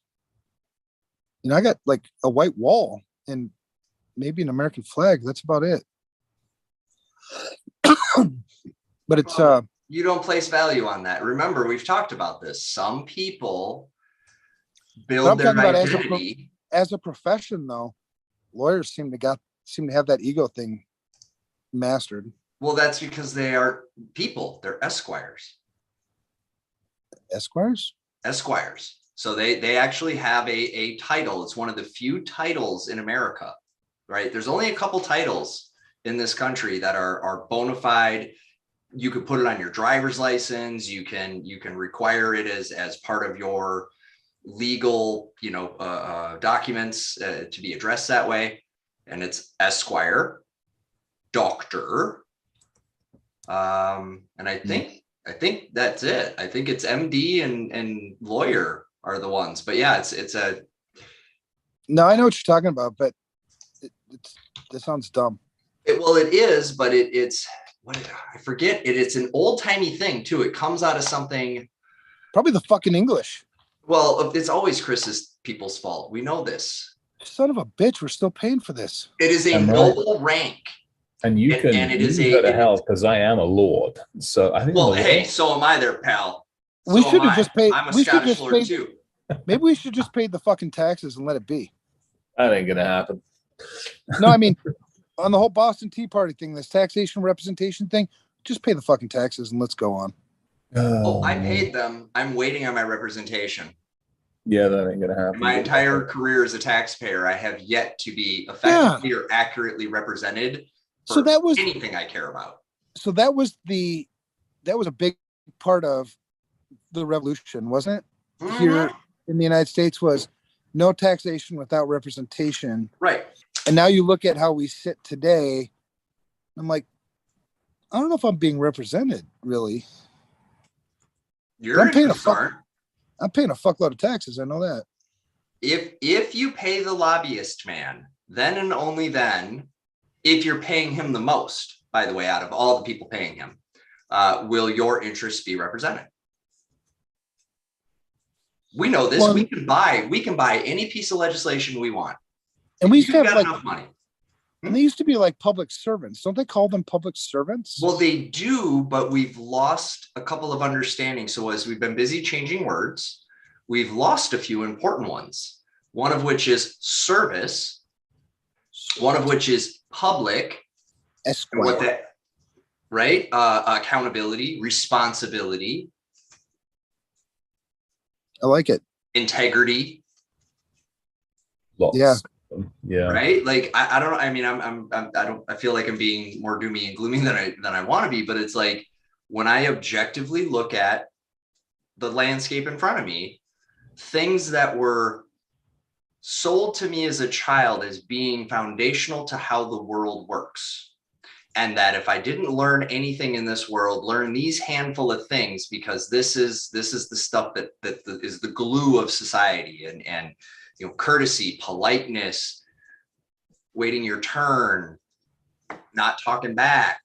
Like everybody of a certain generation got that training to I shouldn't say everybody, the majority of people, regardless of where in the world you came from, up until a certain point recently, were raised on those principles. Many Asian cultures, have the do not shame the family, right? But that's now also starting to fade away. So as the family structure starts crumbling, as the older generation is passing, I'm living through this in my own family. I'm about to go to an event where it is almost certain that that will be the last time that that particular group of humans is together for any purpose or reason, because the monarchy that held it all together is no longer around. Hmm. And so everybody Well, just descends into their selfishness. Well, and the reason why that stuff is important is information security is a reflection of this stuff. You know what I mean? You can't separate life anymore from information security. You could when not everybody was all connected, right? When I just had my shit in a data center and few people connected to it, right? You could separate life shit from security shit. But nowadays, you can't separate them anymore. So the same things you see in day-to-day life, lack of accountability, whatever, selfishness, all that shit is in security too.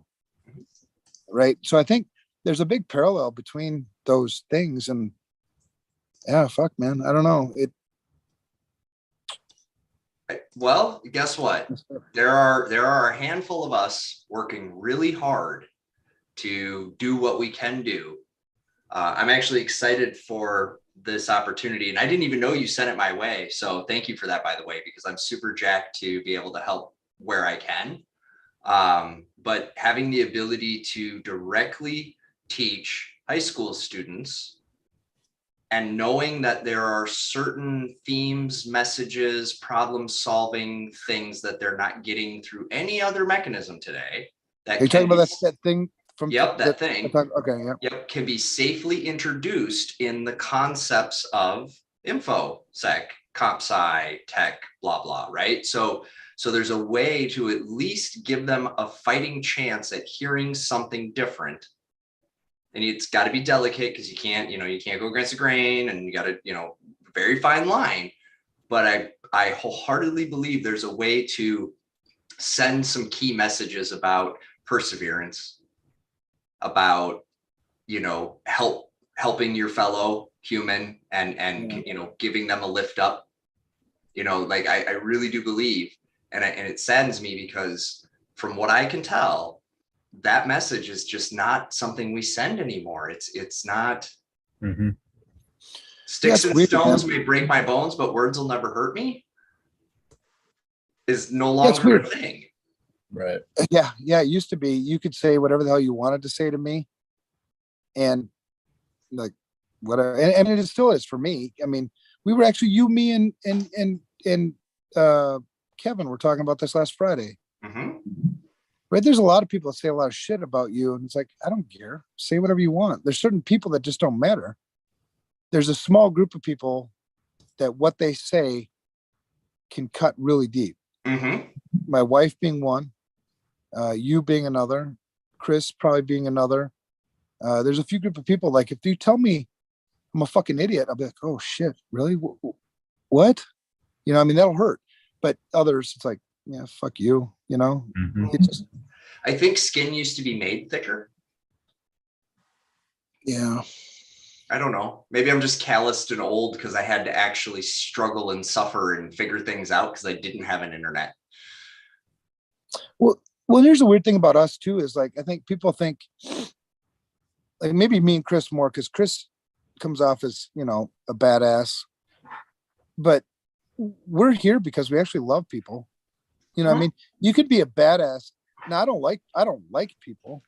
That's different. Meaning I don't want to hang out with you or anything, but I don't want you to fuck yourself.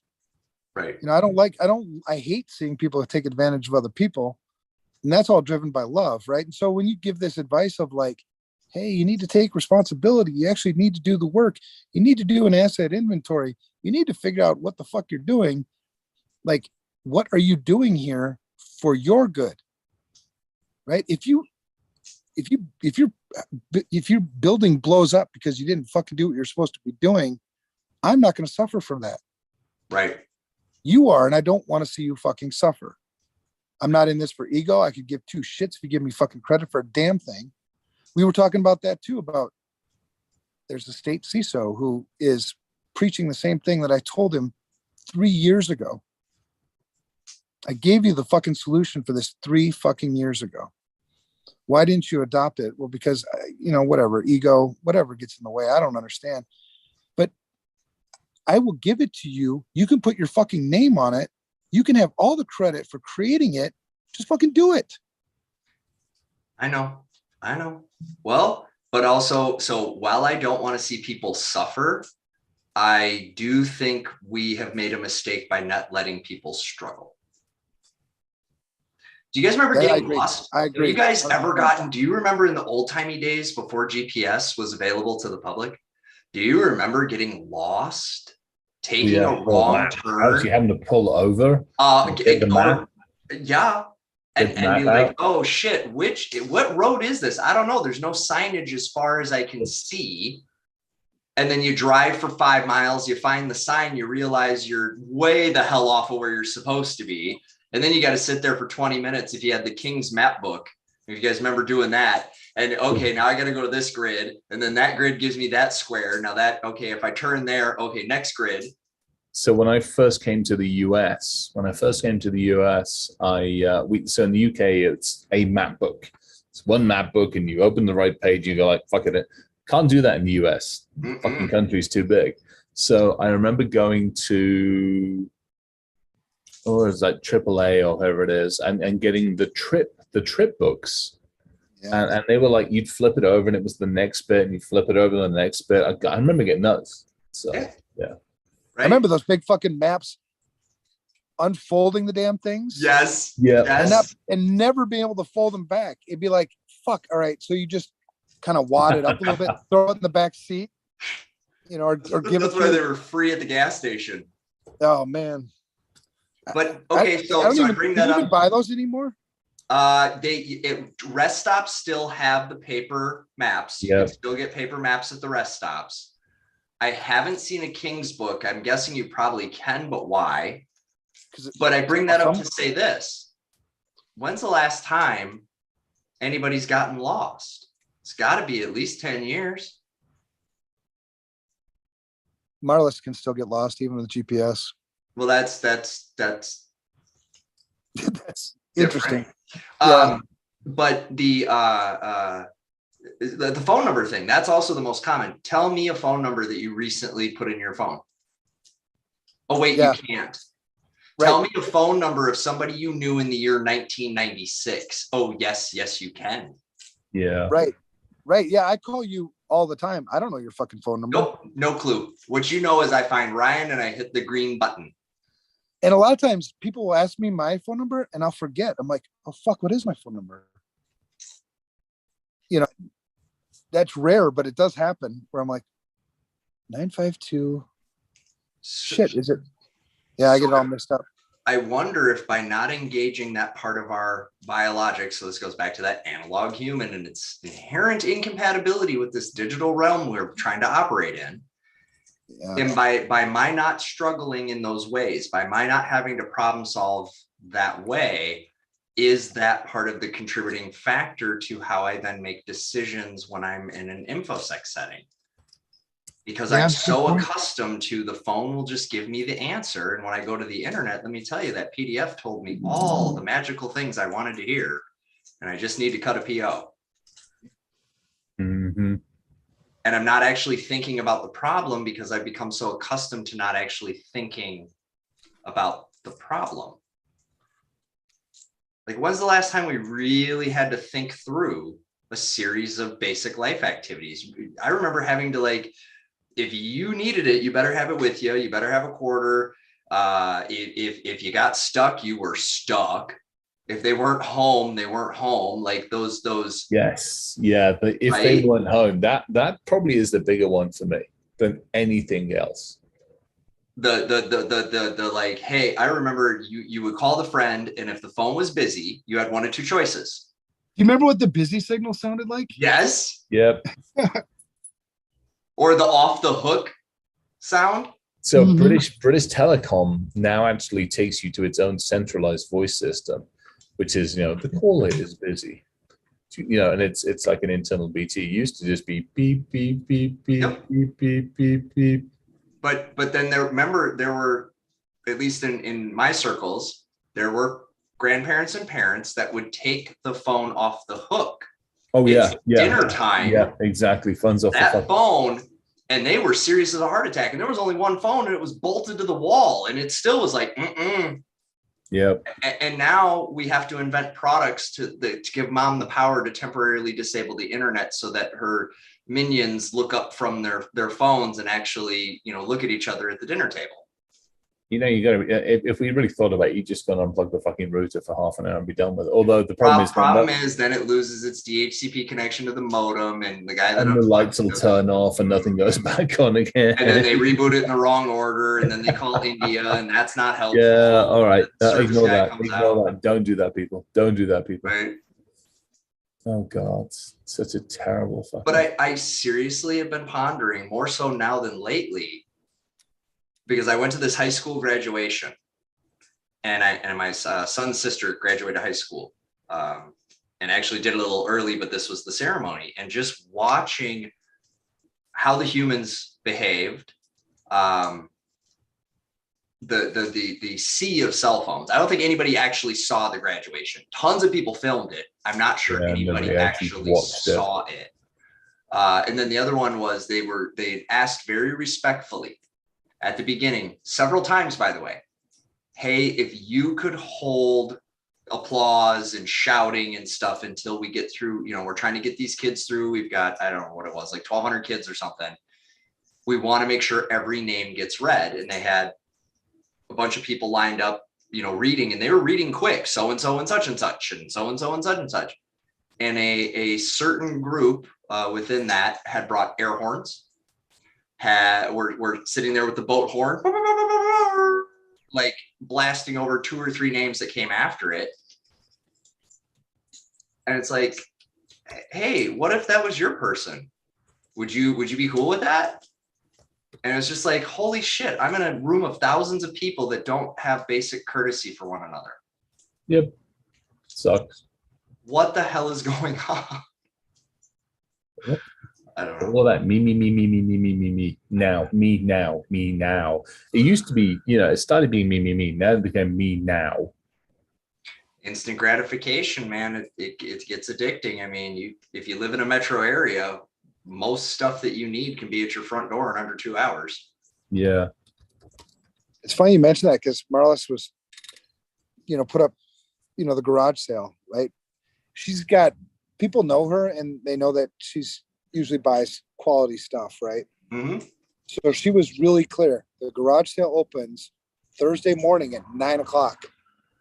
And she got message after message after message. Can I come over now? Can I come over now? Can I come over now? On Wednesday night.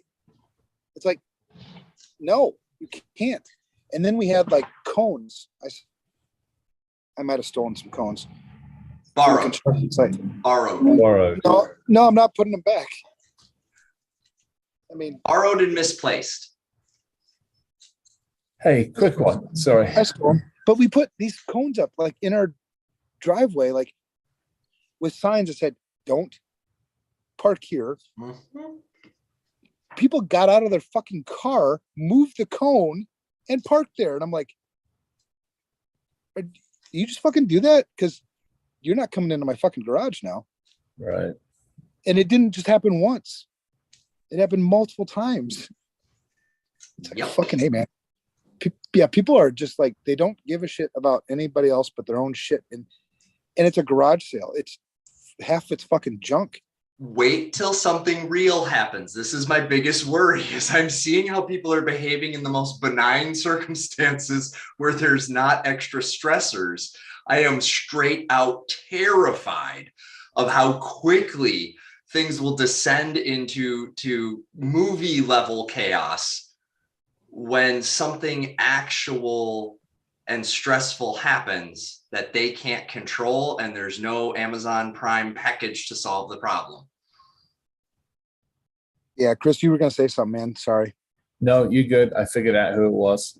I got hit up on LinkedIn by somebody from the NCC group.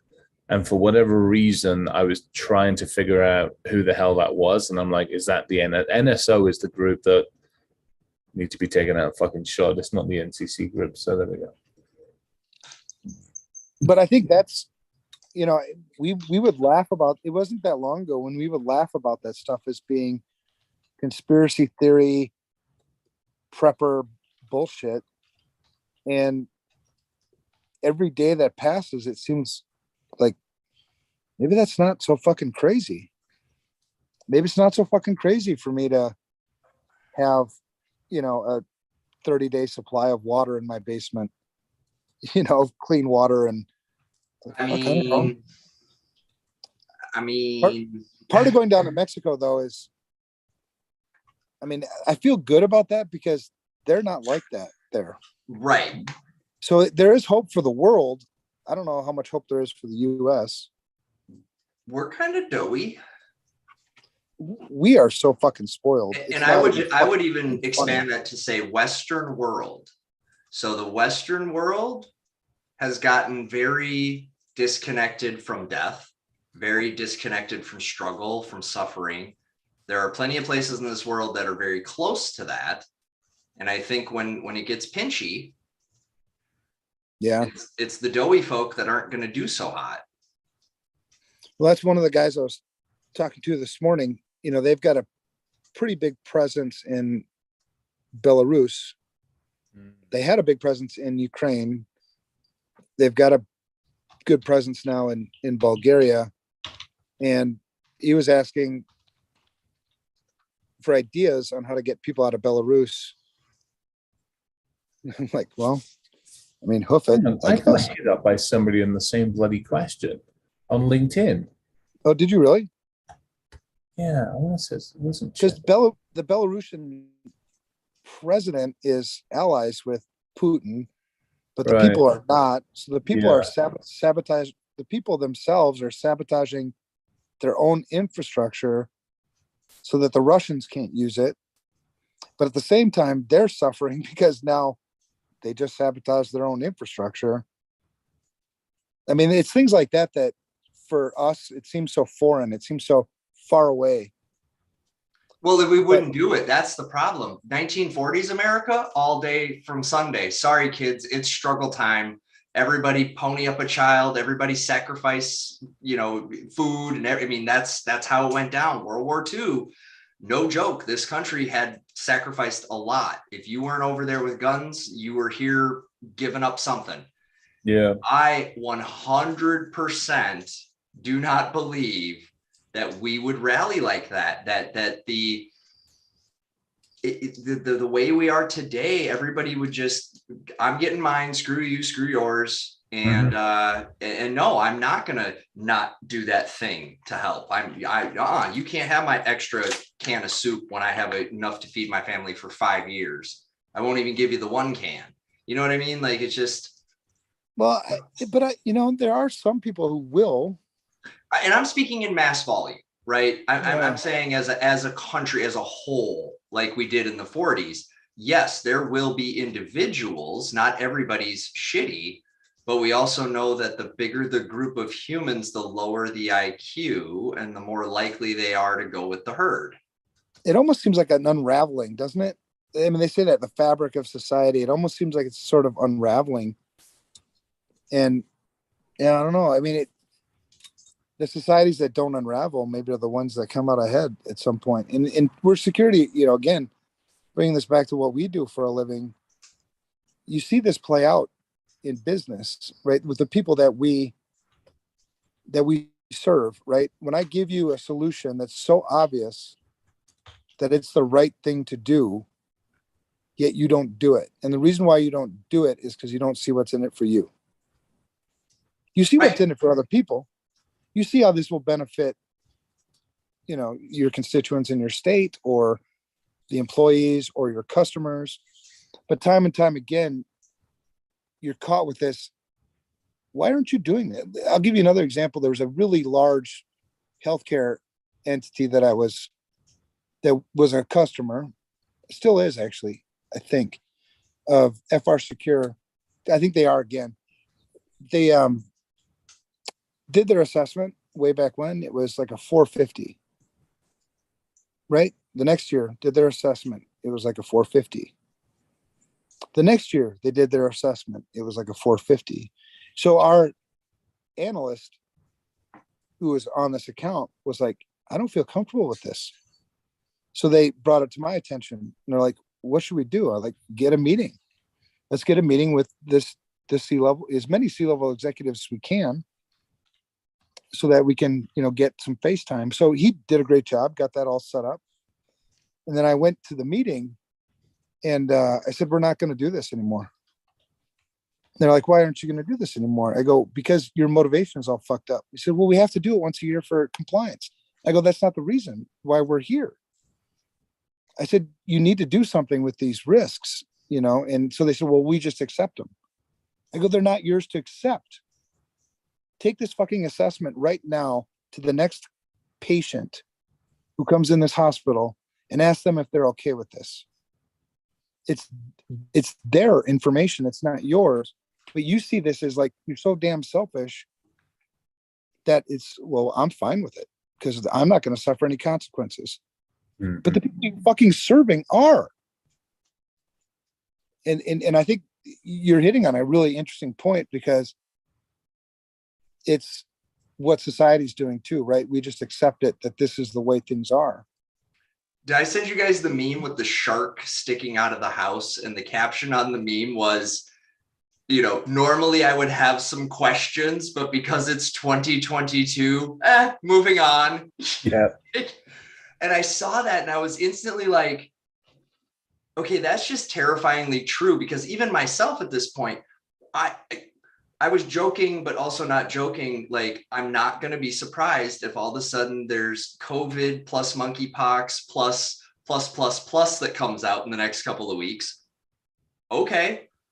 Yep. Seems par for the course. Right. And part of that is my trying to cope with the upside downness that is so far removed from how I framed my understanding of our society, of my fellow humans, how I was to interact with them, what that looked like. Those constructs have vaporized. And so I'm trying to figure out, how's this whole thing work? If community is no longer the people next to me in my own neighborhood, but one I choose on the interwebs. Well, let me pose this question to you. So somebody, the FR Secure people were here and all that stuff, and people kept giving me, like, I had multiple people come up to me, and it was really weird, saying, you changed my life. Working here has changed my life. And I'm like, I didn't hire you. I never met you. It's the management team who did this, and they set up a fantastic structure. Your boss. I mean, it's you guys who do this shit. And then a couple times people told me, yeah, but the CEO who sets the culture. They set, they set the culture. And so I thought, well, fuck, okay. But take this to the bigger picture here. Is it because our leaders, the government, has set this culture this way? They lead us this way. Do you think if we had a leader, a charismatic leader who led for the people, you could think of past, presidents and things that did that, could that change this, do you think? Yeah, but it would have to be a whole lot of leaders who, from what I've seen, our leadership has continued to decline in quality and competency over the years, right. Whether it's in the government space or the business space. I mean, just because back to that hard work. It's hard to be a good leader because you're going to be in uncomfortable positions. You're going to have to make uncomfortable calls that are unpopular. You're going to have to, well, last time I checked, politicians don't want to do anything that could jeopardize a book deal. I mean, re-election.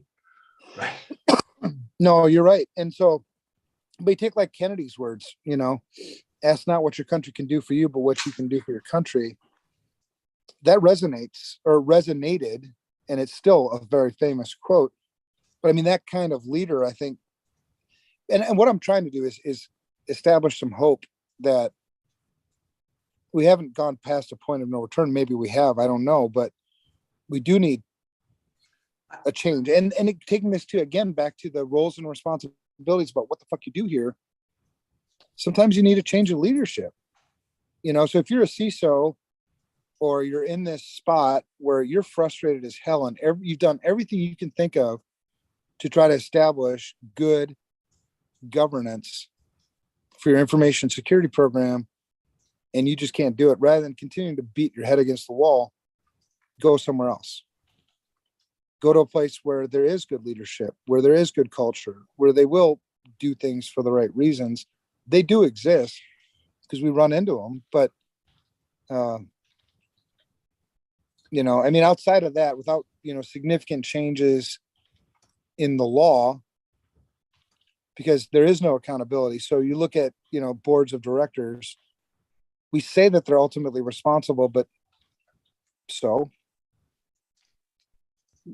nobody gives a shit. To 'cause who? When's the nobody's- last time a business person that committed a crime went to jail? Well, Bernie? depends on for what. Probably.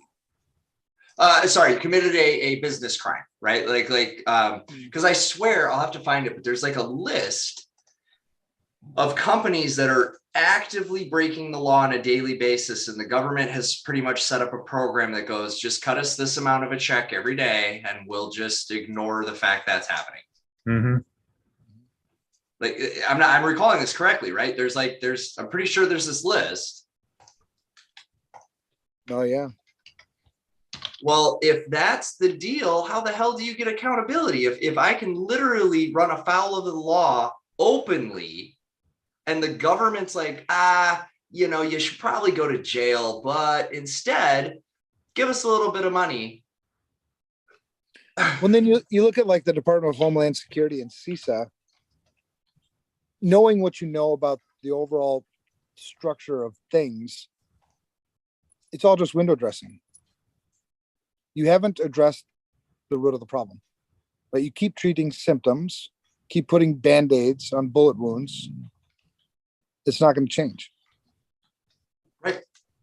In my opinion, we have to have this structure of who's responsible and let that flow through, get these things squared away. And it seems so simple, but I don't know, maybe I'm oversimplifying how this works.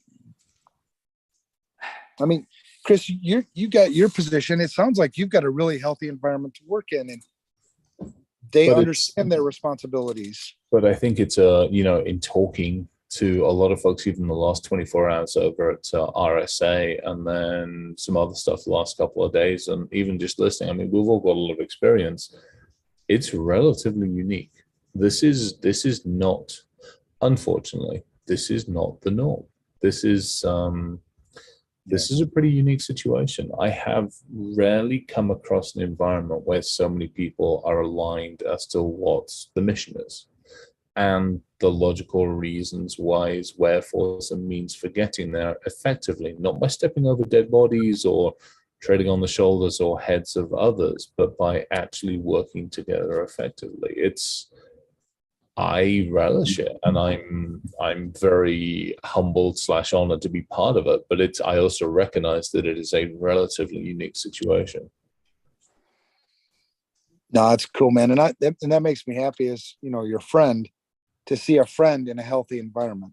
Mm-hmm. Yeah, and I mean, it's the same. I mean, it's nice. It's really nice to be in it. Believe me, it's.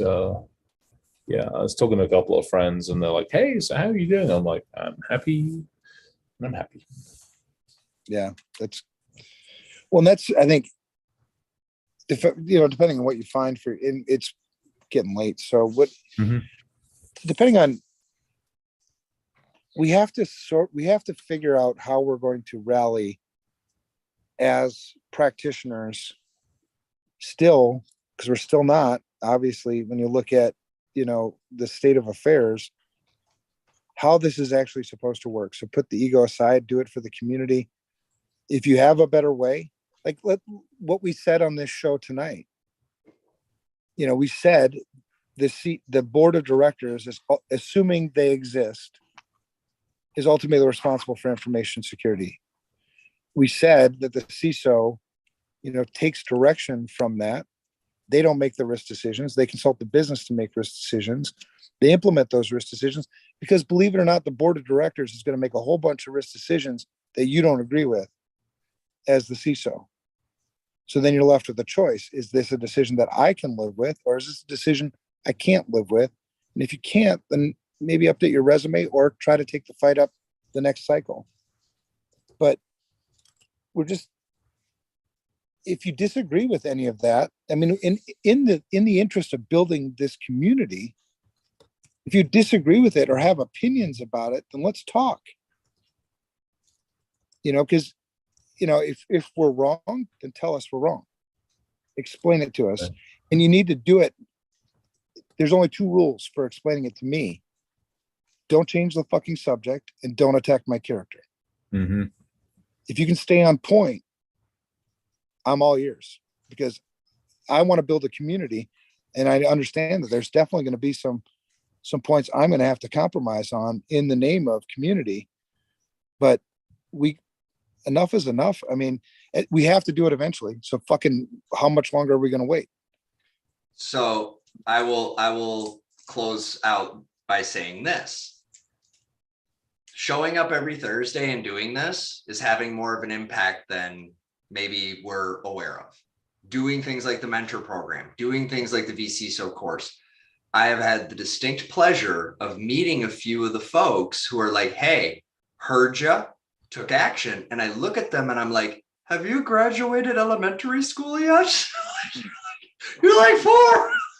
Like, I must be way older than I feel because you look like a baby.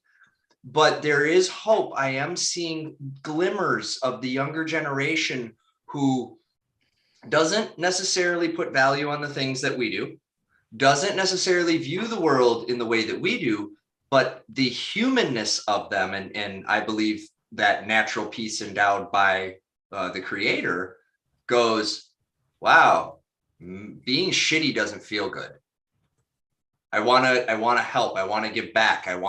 But what they aren't finding outside of very small groups such as this one is some actual practical, like, hey, here's Absolutely. how one goes about getting involved. And here's what you do when you feel that way. Because guess what? We all feel that way. And here's how to turn that into positive action.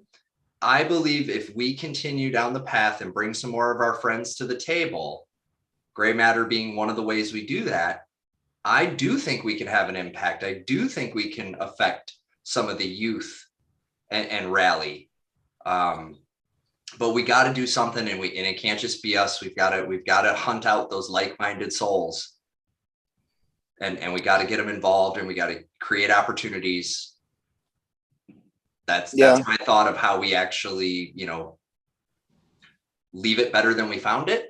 Because the alternative is when we walk away from all this, boy, all we did was make a mess. Mm-hmm. Yeah, people will look back at it and curse our legacy, going, why the fuck didn't Evan say anything? Why the fuck didn't Chris say anything? Why didn't they do anything about this? At least we're doing everything I can think of. Yeah, we're doing what we can at the moment. So, Chris, what are your closing thoughts, man? Yeah. All right, guys. You have any closing thoughts for us, Chris? Not really. I mean, it's, I think it's stuff that we said time and time again. It's actions speak louder than words. Well, and ask yourself this in your own position as a security person: what am I doing here? Oh, not only what am I doing, but what can I do to influence, to make a difference, to bring others through, to help, to all those other things that go with it. It's what can I do to affect change? Right. Yeah. And that, to me, that's and a lot of that is that back to that. It's that simple: actions speak louder than words. That's how I look at it. It goes back to that Office Space, which is the meme for the show tonight. It's, what would you say you do here? Yeah, totally. Always be prepared to answer that damn question. Oh, and it better be in the context of how you're driving the business forward. Well, I was joking with somebody earlier on today in that exact subject. We were up talking to some rocket folks, interesting sets of conversations. And they were like, but they some of them know my background. And we were joking about it. I'm like, yeah, so it's quite simple. My job is to make sure that fucking jet lands wheels sticky side down every single time, no questions asked. Yeah. That's awesome, man. And that's a great way to put it. I mean, Mhm. who can debate that that's not a good, reason for you to be there? Because at that point, that means I have to ensure every facet of the business, every facet of the human, the technology, and everything is working effectively and efficiently to do their jobs to also ensure that as well. Love it, man. That's some good wisdom to end the show. Love you guys. Evan, Yeah. you and I connect offline to coordinate travel. Chris, I will see your smiling face for episode 100. And I think we've got one or two in between. Yeah, not too many. Something We got a like that. couple. Yeah, June 9th, July 14th. We got 3 in between, something like that. I don't know. Perfect. I'll close the spreadsheet down. All right, gents. Love you, brothers. Looking forward to seeing you again soon, and have a kick-ass